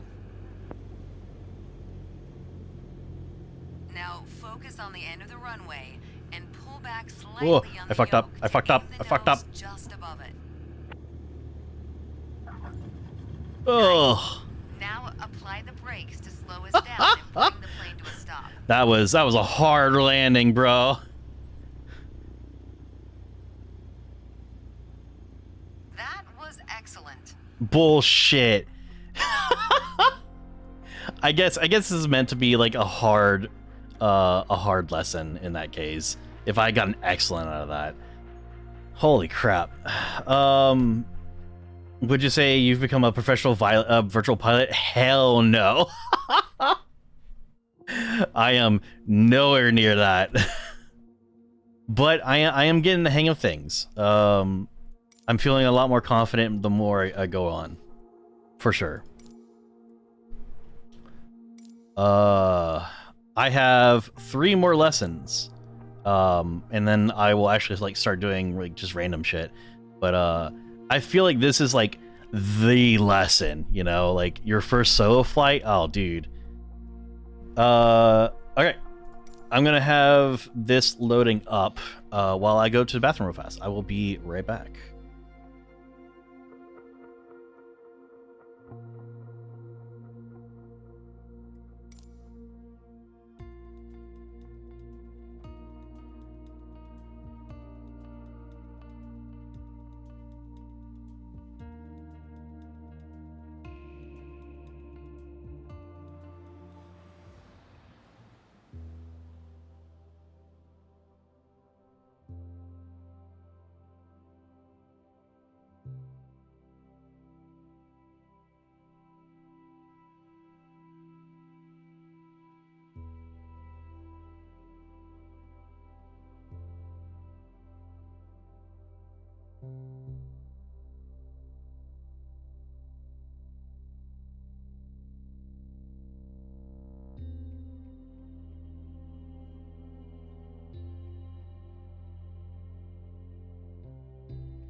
I didn't know you could see my my instructor with me. That's cool shit. All right, let's start it. My first instructor used to say, the best part of flying is landing in one piece.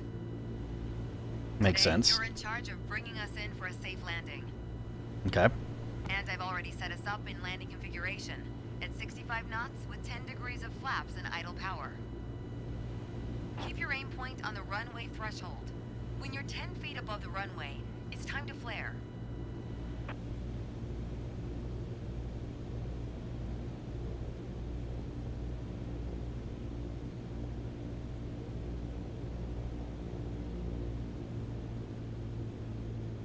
Ooh, I am definitely not aligned anymore. Holy shit.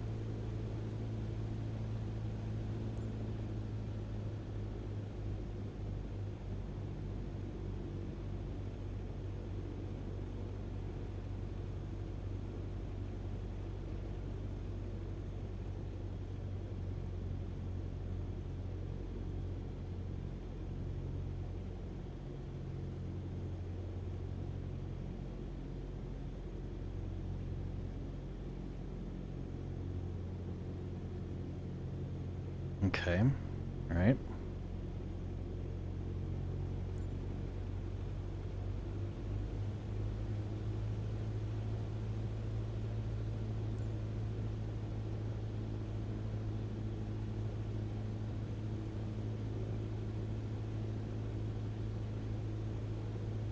Sorry, this is using like 110% of my fucking brain power. Watching all the instruments, making sure I'm maintaining like the correct amount of power, correct speed, which I'm not doing right now, actually. I need more power, please. I need to actually reach the runway first before, you know.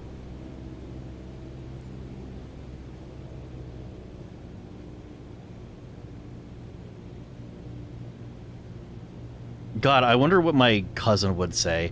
Which I don't know if I said this stream. I think I did. Oh yeah, no, I definitely did. I have a family member that is a pilot. I wonder what he would. There's a tree. I wonder what he would say if he saw me doing this. Now focus on the end of the runway and pull back slightly on the yoke to aim the nose just above it. Nice. Now apply the brakes to slow us down and bring the plane to a stop. This wasn't that bad.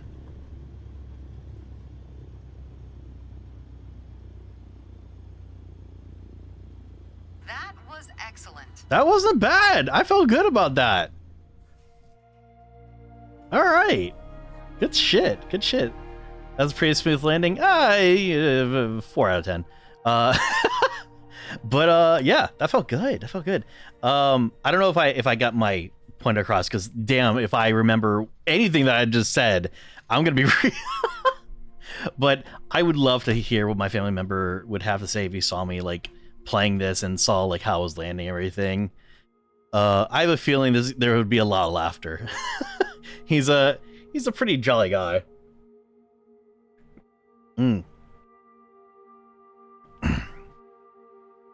I'm not very close with a lot of my family, but out of everyone that is in my family, I think I respect him the most, because he really is genuinely like a pretty cool and chill guy, who knows how to talk, and you know, he used to be, well, you know, I would say he used to be an airplane mechanic, very very very good airplane mechanic. I've heard from my family. I don't know how, you know, how much to believe that. I have no idea.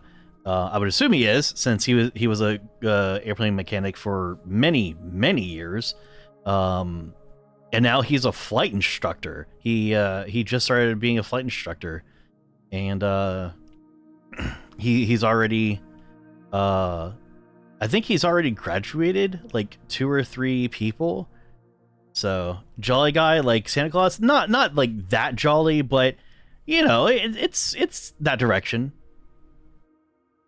But yeah, I would yo, 420.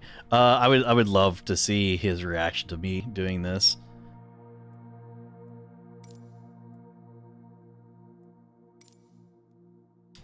Alrighty. Let's do this one, and then finally our solo flight. Oh, I'm excited.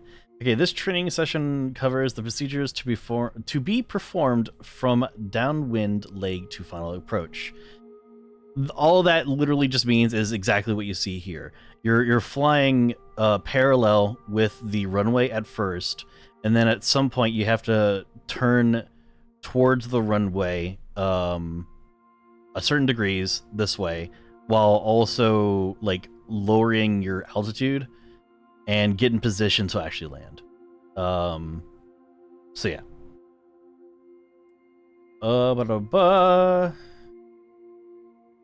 So we're starting off at 6,000, I believe. So we're gonna have to reduce the speed to 8 knots and then set 10 degrees flaps. Right. Got it.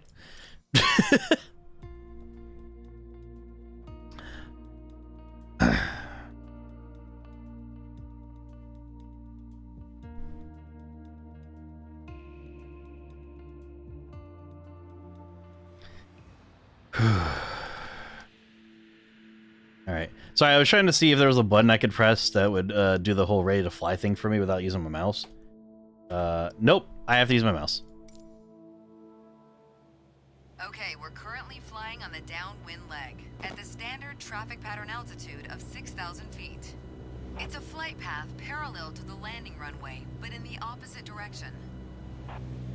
In downwind, you want to start preparing for landing. That means setting your speed and flaps configuration. Reduce speed to 80 knots. Maintain constant altitude and heading. The flaps provide extra lift at the expense of additional drag. This extra lift allows flying at a lower airspeed. Flaps allow for smoother and shorter landings. Go ahead and extend 10 degrees of flaps, all while maintaining current altitude. 9.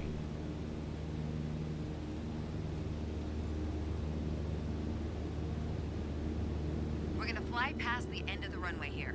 Keep going until you see it at a 45-degree angle behind you. That's your cue to turn left onto the base leg. Okay. God, I am having a hard time keeping 80 knots. Like, real fucking hard.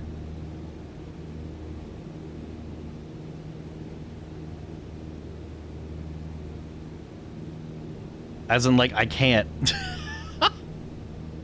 I'm full power right now.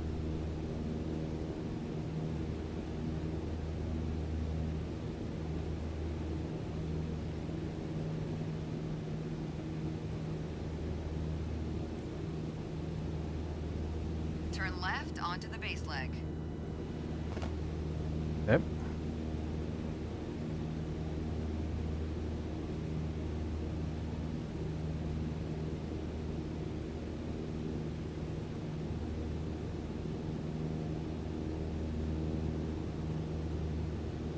Sorry, I pressed the smart cam button. Ooh, did that way too hard. Try to maintain 1400 RPM. That'll also keep our speed around 65 knots. Keep an eye on the runway as we get ready for our final turn.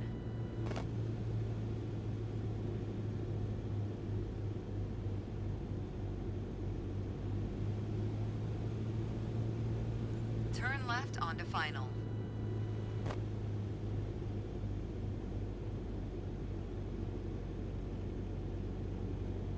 Make your left turn onto final. Bitch, I am. Chill.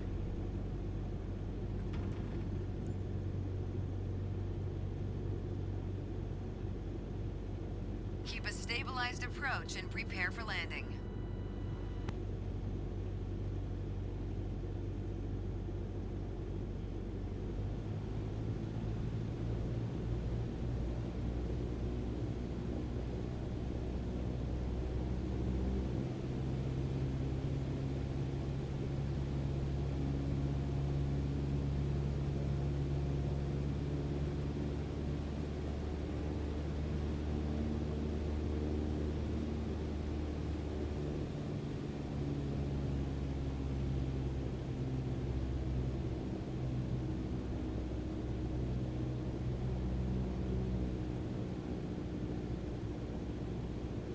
Okay. Getting there. We're getting there.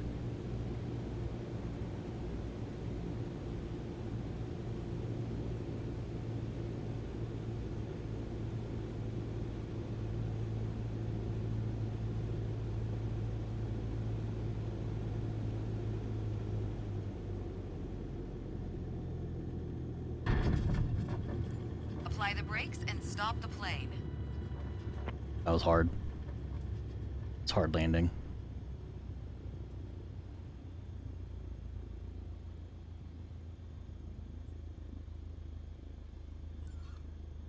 Whew. You followed the traffic pattern well. Good job. But did I get an A? Fuck, I knew it.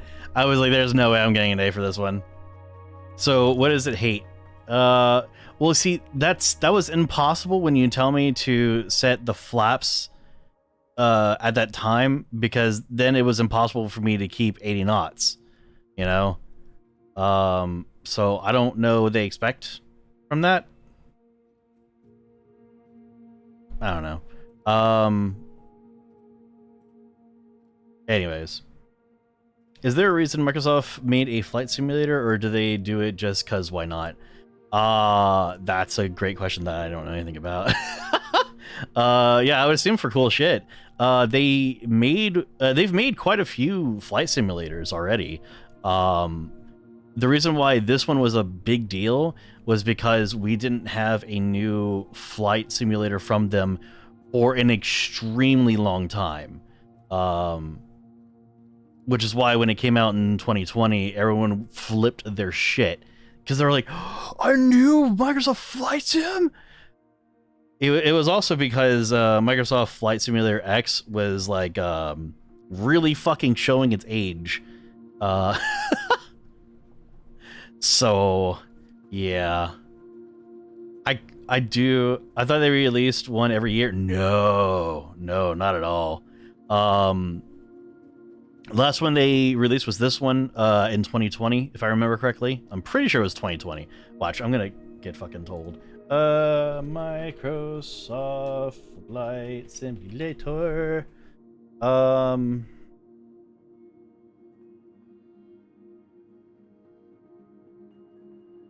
It was 2020, August 18th of 2020.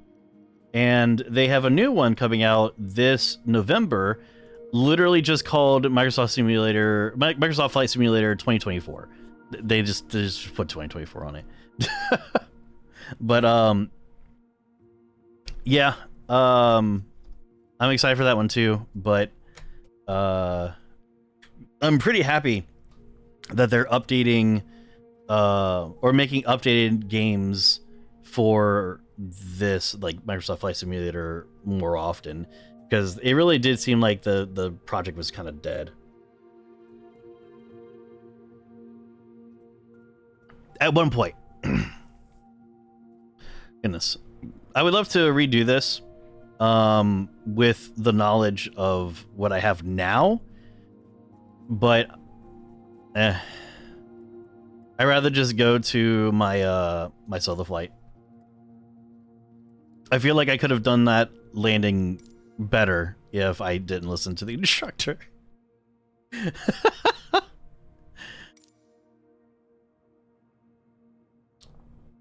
Whoa. Okay. So we're gonna be taking off. Let's see. So we're gonna take off and climb at 75 knots until we reach 5,400 feet. Then we're gonna turn left and climb to 6,000, while I have to continue to maintain 75 knots. Once we do that, we start preparing to land by setting speeds to 80 knots and then extend the 10 degrees of flaps. Yada yada. Okay, cool. Who cares about the instructor if everyone makes it to their destination in one piece? It's good enough. Well, I don't care about the game's instructor. I'm probably not gonna remember all of this. We'll see what happens.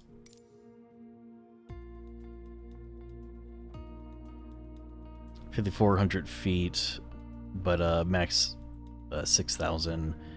You're taking the left at some point. Oh god. All right. Yeah, so I want my pilot to only care about if we make it there in one piece and nothing else. Got it. Oh, we're starting on the runway. Okay. This time, your first solo flight. I'll be watching from the ground in radio contact if you need me, but something tells me you won't. Your goal is to complete Sedona's left-hand traffic pattern on your own. Remember what we covered in our previous sessions, and you'll be just fine. All right. Good luck. See you on the other side. On the other side? I hope you're staying here. Because I'm landing back over here.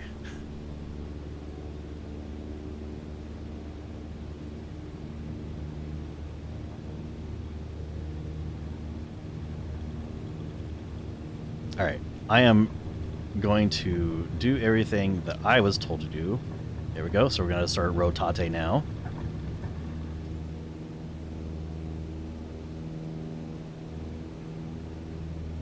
Need to maintain 75 knots.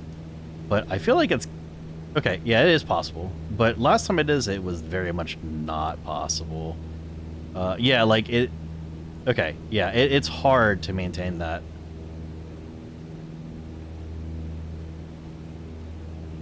While also climbing.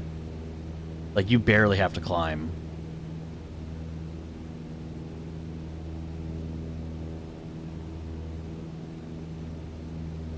Oh wait, it's at 5,400. Now it wants me to reach 5,700? Whatever, that works. Oh, see, I lost my my 75 knots because I was climbing too fast.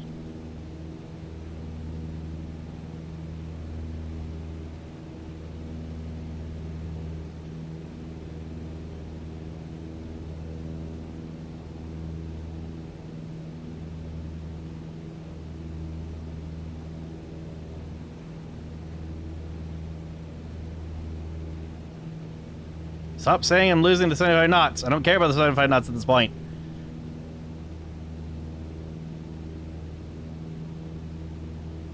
I need to climb.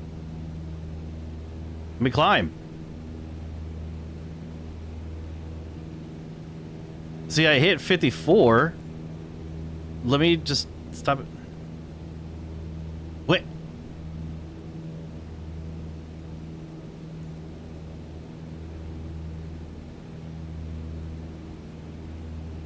I'm not going to reach 57. There's no way. Okay. Gotta turn.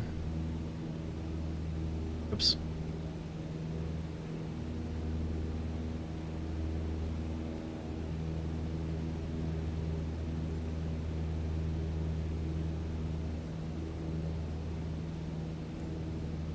Alright. We need to get to 6,000 feet. Should not be that hard, but gotta maintain. Fuck it. I'm not maintaining it. Give me the 6,000.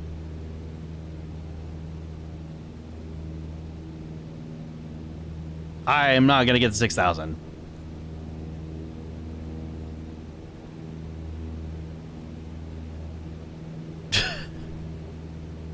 Dude, I'm literally pushing the airplane as hard as I can go. Like, I don't know what they expect. Oop, no, I gotta keep going, keep going, keep going.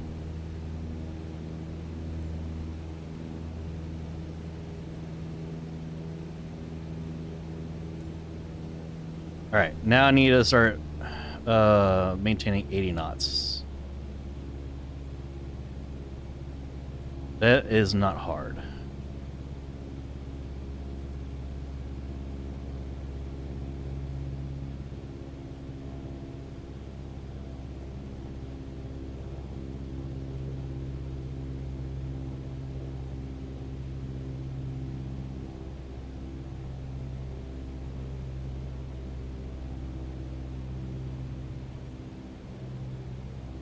Oh, I'm not maintaining any knots because I was going up. I wasn't paying attention. I was more worried about my trim.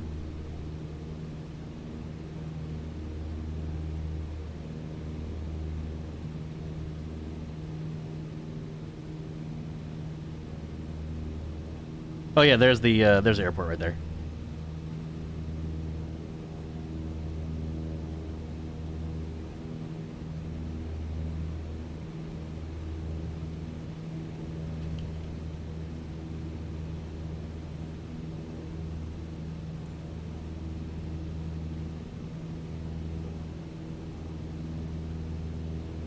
I need to go down. Also, lose airspeed. It's fuck.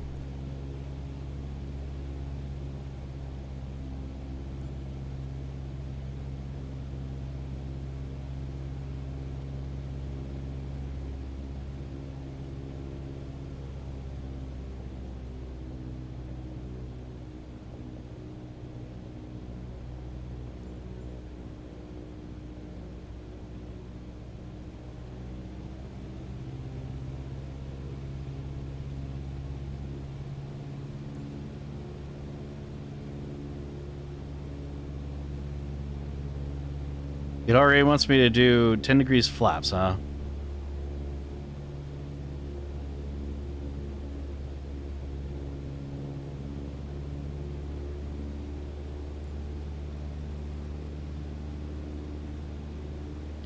You know what?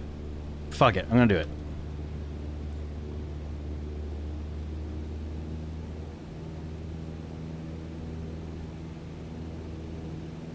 Oh, wow. Yeah, I'm actually able to maintain 80 knots this time. I don't know what happened during the other test.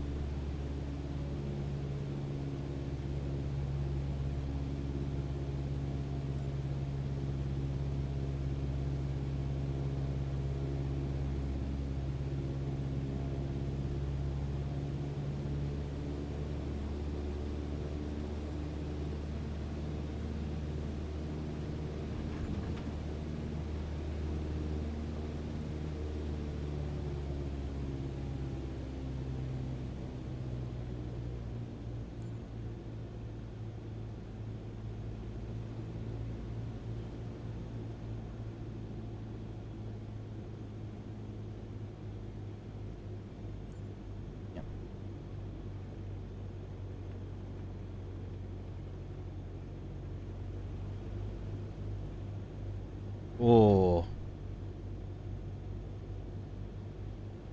By the way, I'm not actually going that hard with the joystick. I don't know what's going on with that. I don't know.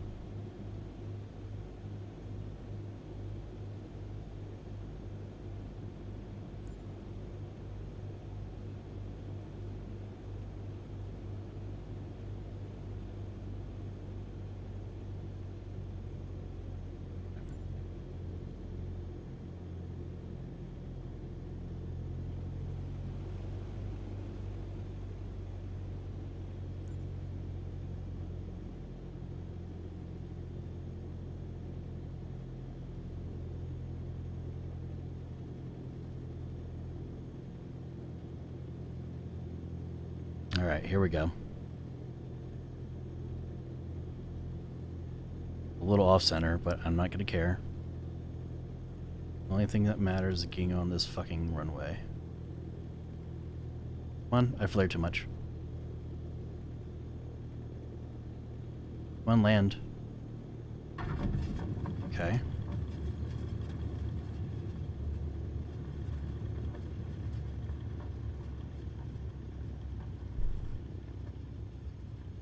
Took the entire runway, but I landed.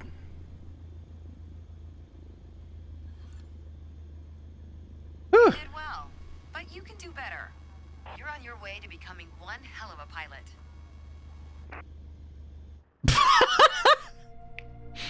Fucking Mimi.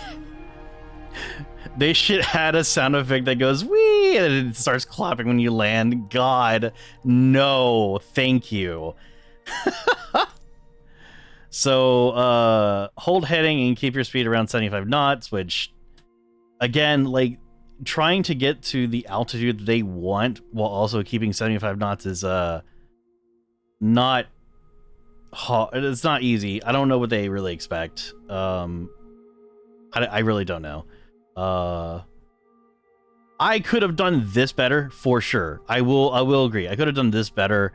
I wasn't really paying attention to my altitude or really my speed all that much. I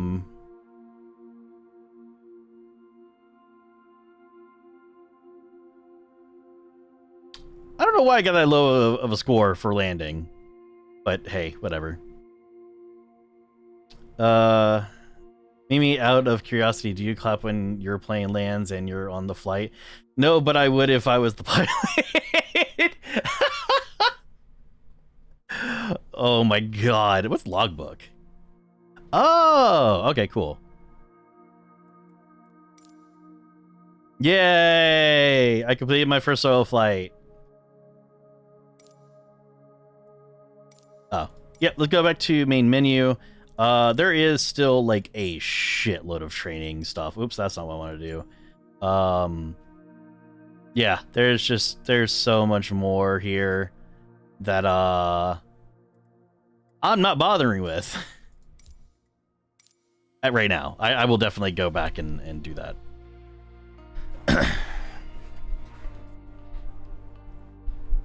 Okay. So I honestly don't know what to do from here. I'm gonna click world map. Mimi's captain's flight log. We had a good flight, and you can tell this by my recorded collapse after we landed. Oh my god. That's awesome. Oh, this is George Bush Intercontinental. Okay, cool. So I'm going to assume that I do not, in fact, have Houston. So sorry about that, Jack. Something I would really... What is the difference between this and, like, this? Oh, it's a point of interest. Okay. So it's not exactly, whatchamacallit? A runway. God damn, look at all this. Holy shit.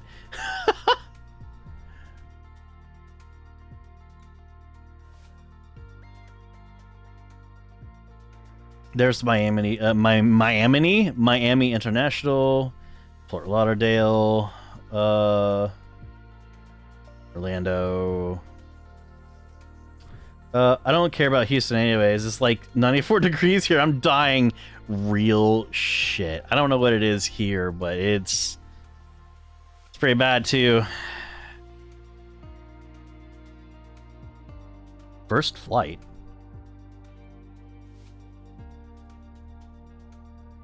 Is that the name of the airport?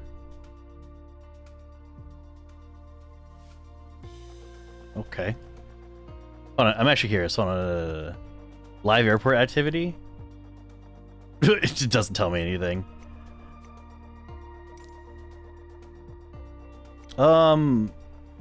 Actually, I'm kind of surprised. Like, why doesn't it tell me anything? Let me see if changing that thing I did earlier, if online functionality is working. Live real world air traffic. Yeah, it's all on. Weird. Yeah, real time online.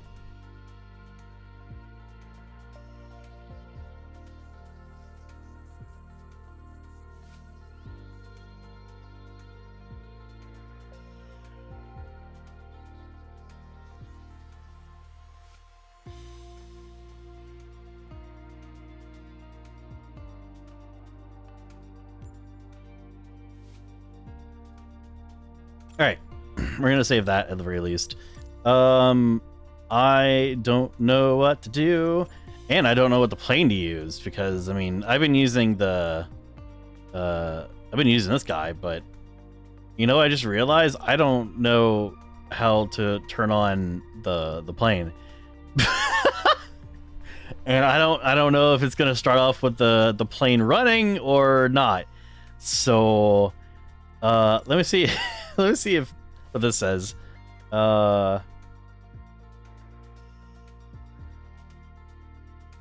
Maybe in one of these it teaches you how to turn on? Not really. Oh boy. Maybe there's an on button, but I know it takes more than just that. Where should I take off from? So that's just the United States. There's Alaska. There's also all the airports on this side too. Do you get to customize / modify the planes? To my knowledge, no.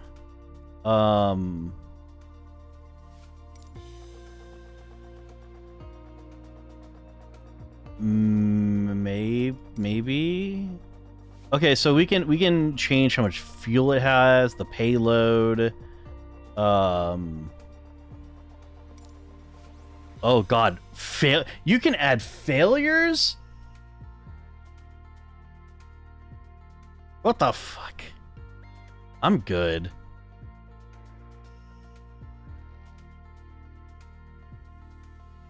Complete failure? Holy shit. Customizations. Oh, I can change the tail number. That's kind of cool. There's call sign. You can sabotage your own flight, yeah. There's flight number.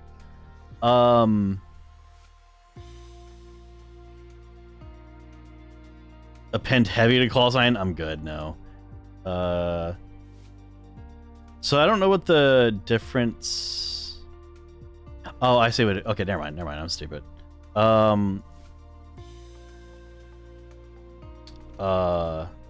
sign on. What do we want our tail number to be? It has to start with an N, and everything else I don't remember. Tail number. Examples, or I would say you asked tail number examples. How to understand tail numbers. The first letter in a registration identifies a plane's country of origin. In the United States, registrations start with the N prefix, which is why I have N, or why I said we have to start with, starts with N. Nailed it. Yep.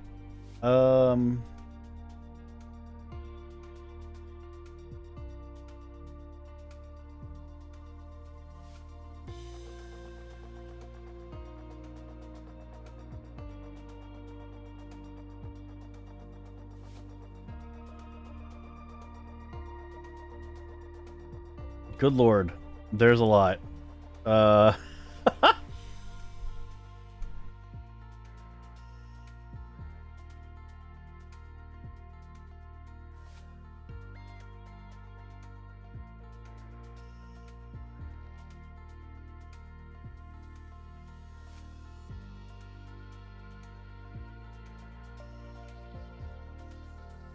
Okay, so what I am understanding is for the tail number, it has to be, or it seems like it has to be 5 letters and numbers after the N. Does it have to be 5?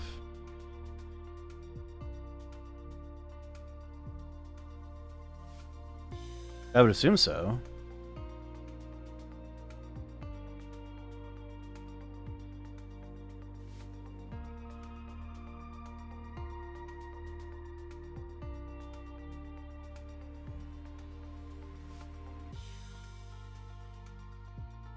All right, so what I'm understanding is, can you fly into the ground and do the planes blow up? I don't know. Well, let's come up with a tail number. So it's got to start with N, since we're in the United States. It has to be either 3 or 4 numbers. Sorry, I should say it like this. It could be 3 numbers and then 2 letters, or 4 numbers and 1 letter. So, what should our tail number be? 420. No, fuck. N420. Blaze. No. I want to do the thing in the B movie, Steal a Man's Wife. Holy shit. No, draw a heart in the sky, crash into a mountain, and explode. What the fuck? I never watched the B movie, so holy shit. Why does the tail number keep disappearing? Will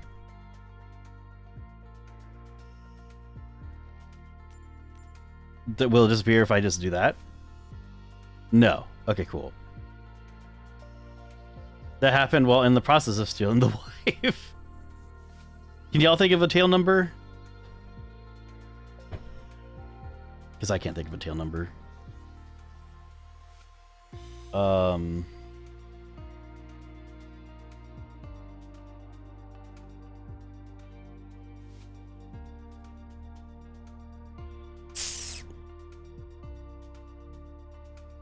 don't know the rules for tail numbers. It really doesn't matter because we're faking shit up.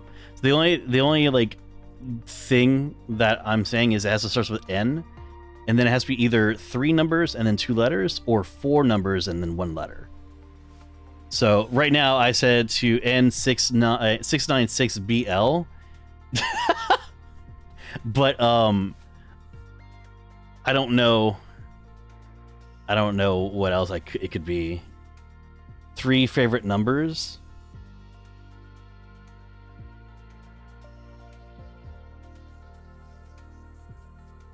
But yeah, this is one example, and another example would be 4 random numbers, and then I don't know, S.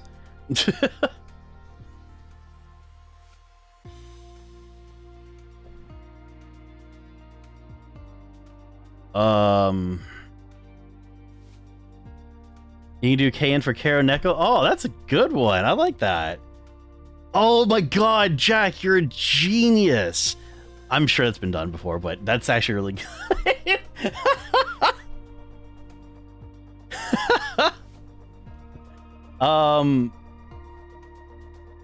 Oh, mine was just boobs. You know what? You know what? Since we're gonna be in the shitty Cessna, we'll do boobs first, and then for the plane that I actually want to fly, why did it disappear? What? Oh, does it really not want me to do it? Did they foresee this?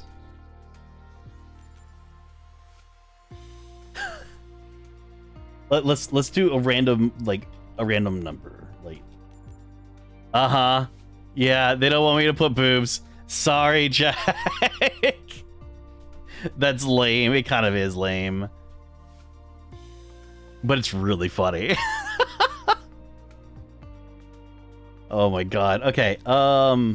The plane is refusing its fate. I like the KN thing. That's really cute.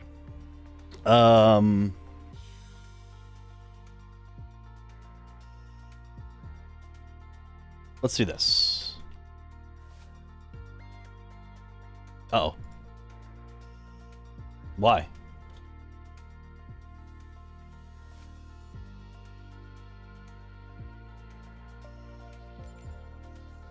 Okay. I think it saved that time. Okay. If you don't know the significance of 131, it's January 31st, which is the day we celebrate when we got together. So yeah.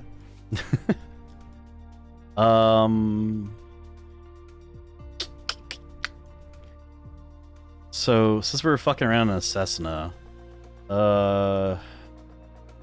is there like a shitty small airport? Let's see. Zoom to details. Whoa. That's cool. It has 1 runway, which is what I want. That's wholesome and all, but I'm gonna miss the boob numbers. Me too. Me too. Huh?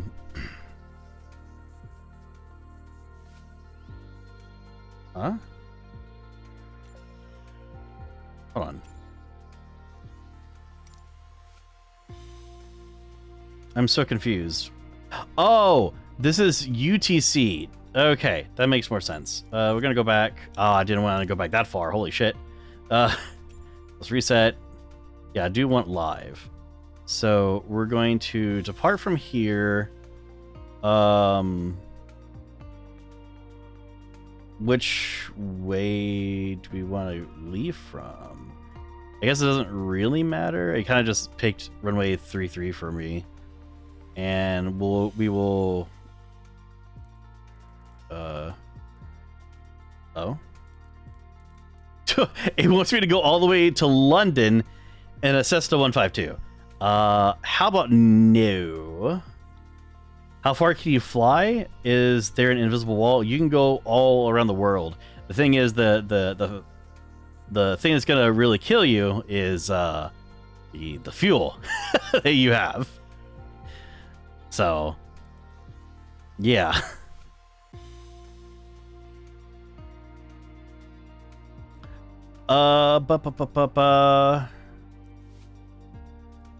Just pack some extras. Yeah.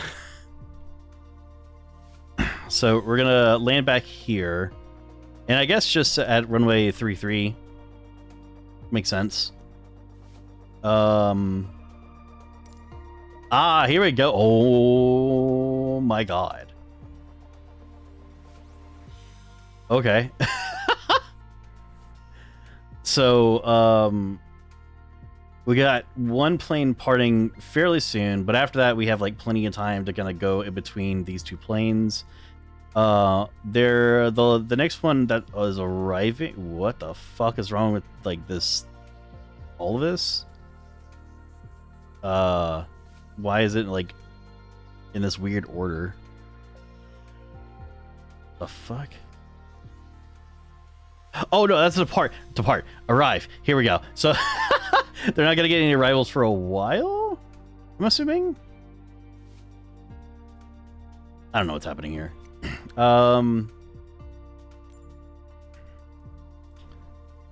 Whoa. That menu option is kind of borked.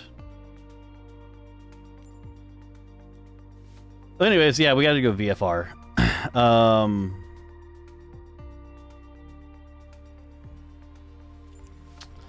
Let's fuck around. Let's go.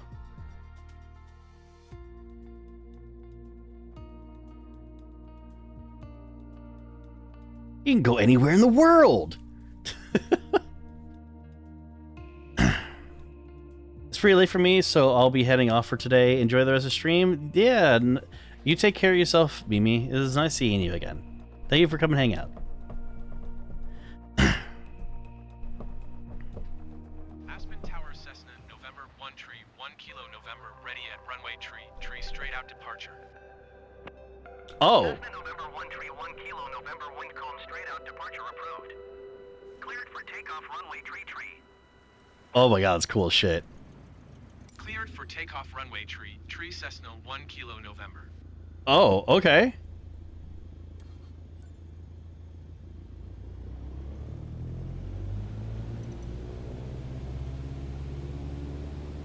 I actually forgot that I was like, you know, I was talking about like where we would start and everything like that. Didn't even think about that after I pressed like go. So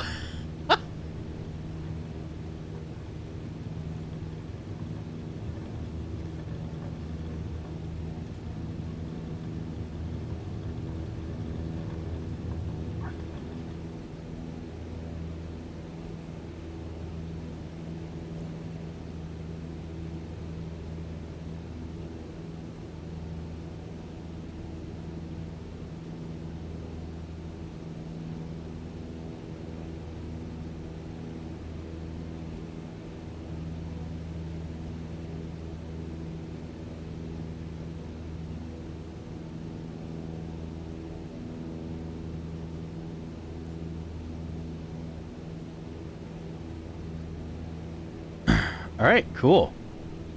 We have no objectives. That's exactly what I want to see. Cool. All right, let's continue to climb.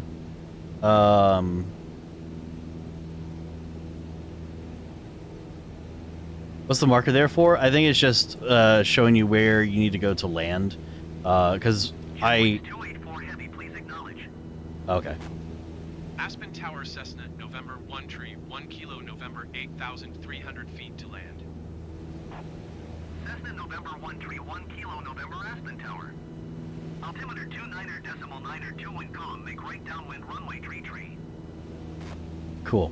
Jetlinks 284 heavy, follow the aircraft on final. Wind calm cleared to land runway tree. Enter right traffic runway, tree Cessna. Right traffic runway. Clear to land runway tree, Jetlinks 284 heavy.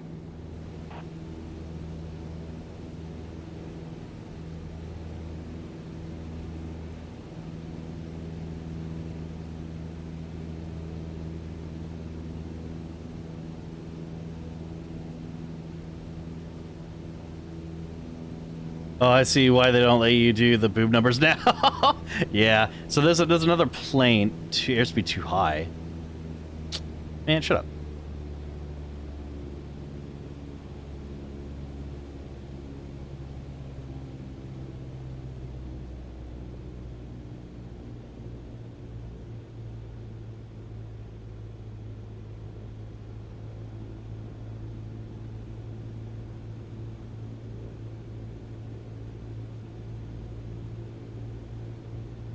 Okay. It's kind of cool how it kind of like shows where the traffic pattern is. That's actually really nice.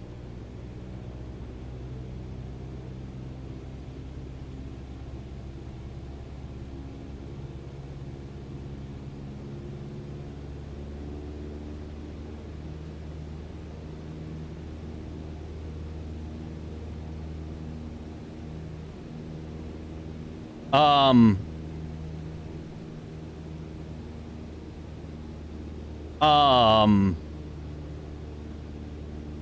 no.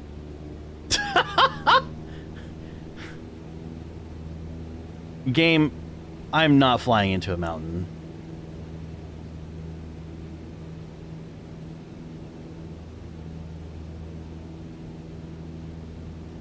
We're definitely not doing this.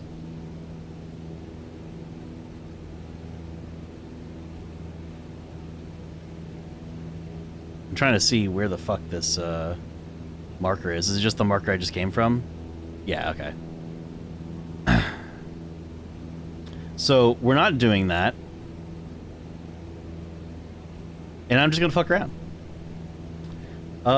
So what do we want to do first? Do you want to see me just fly around and look at like the sights and everything? Oh my god. Okay. You know what? Hold on.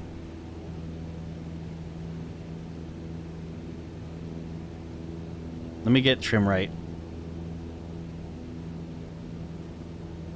Oh, a plane, a plane.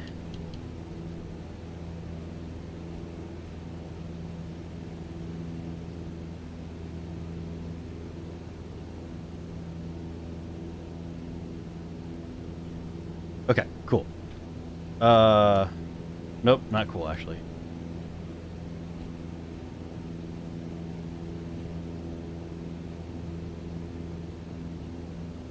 Come on, trim. Oh, it just stops everything. Well, shit. All right. Traffic. I'm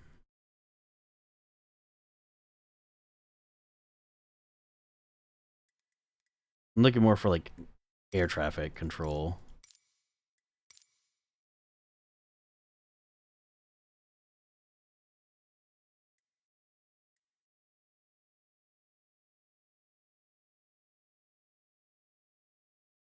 I mean, that's fine.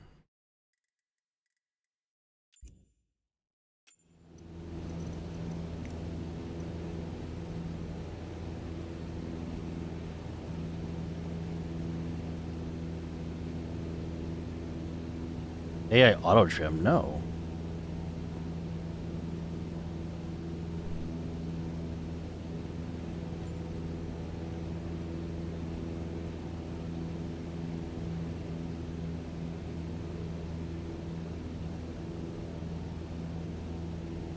Okay. Hi. I do? Yeah. Okay, that must be the cereal. Hi, honey. Hello. Give me a kiss. Where'd you go? For the stuff. The food. Oh. Monday. Oh. You went Monday? Yeah. Oh. Because you weren't. So I had to go and pick up that while I was there Monday. Cool. Mute. How much, look what... Mute? No, I don't want this off right. Oh, okay. I don't know what's going on.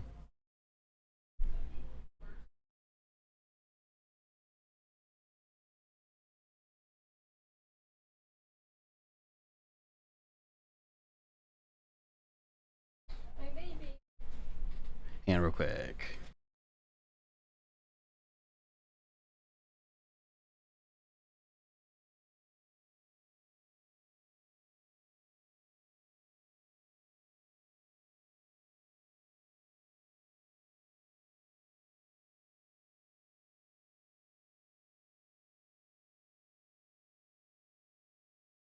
All right, I am back. Look at subsides. I'm resisting the urge to say fly into a mountain to see if it blow up. Well, I mean, that can be arranged.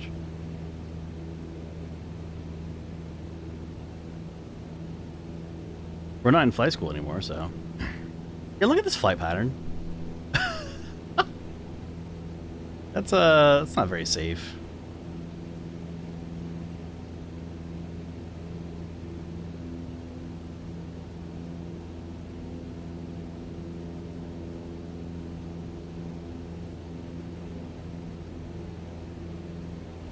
Interesting.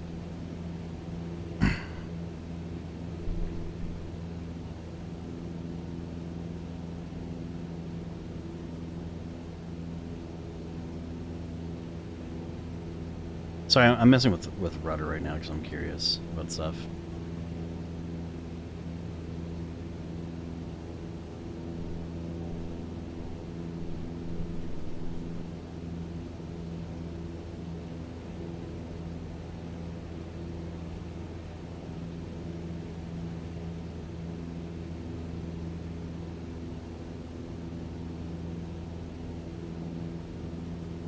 All right. We're still full sending it, so I'll stop using the rudder. Alright, here you go, Jack. Let's see what happens, because I'm curious myself.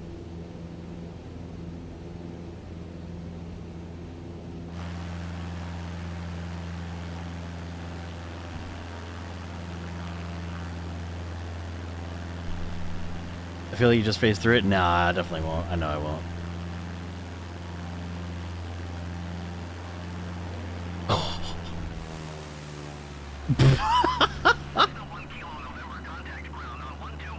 Contact ground? Oh no.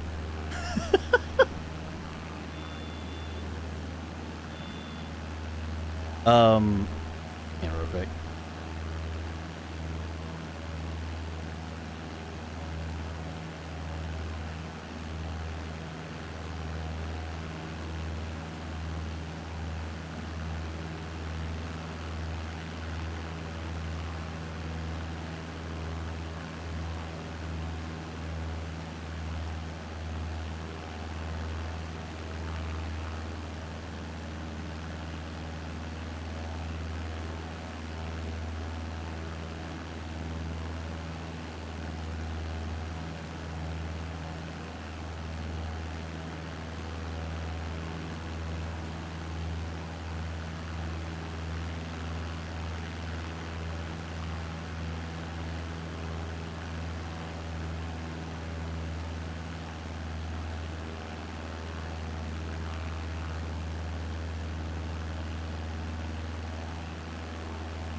Hello, I am back.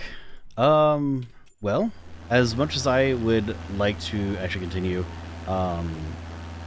it looks like Mista had a very bad time at work or something. I'm not sure. So I kind of want to be here for her. I want to test something out real quick. I'm curious. Okay. Alright, that was the only thing I really wanted to test. But, yeah. I think I'm going to end stream here and be with her. See what's going on outside, yeah. So, I'm going to let the plane do whatever it wants to. Stream, thanks, man. This is meant to be kind of like a one-off thing, and I was going to play for a little bit longer, but maybe I'll do it some other time. We'll see. But I had fun. It was interesting. And we'll see what happens in the future. Anyways, let me go ahead and do this. That's not what I want to do. And I will see you guys another time. Bye.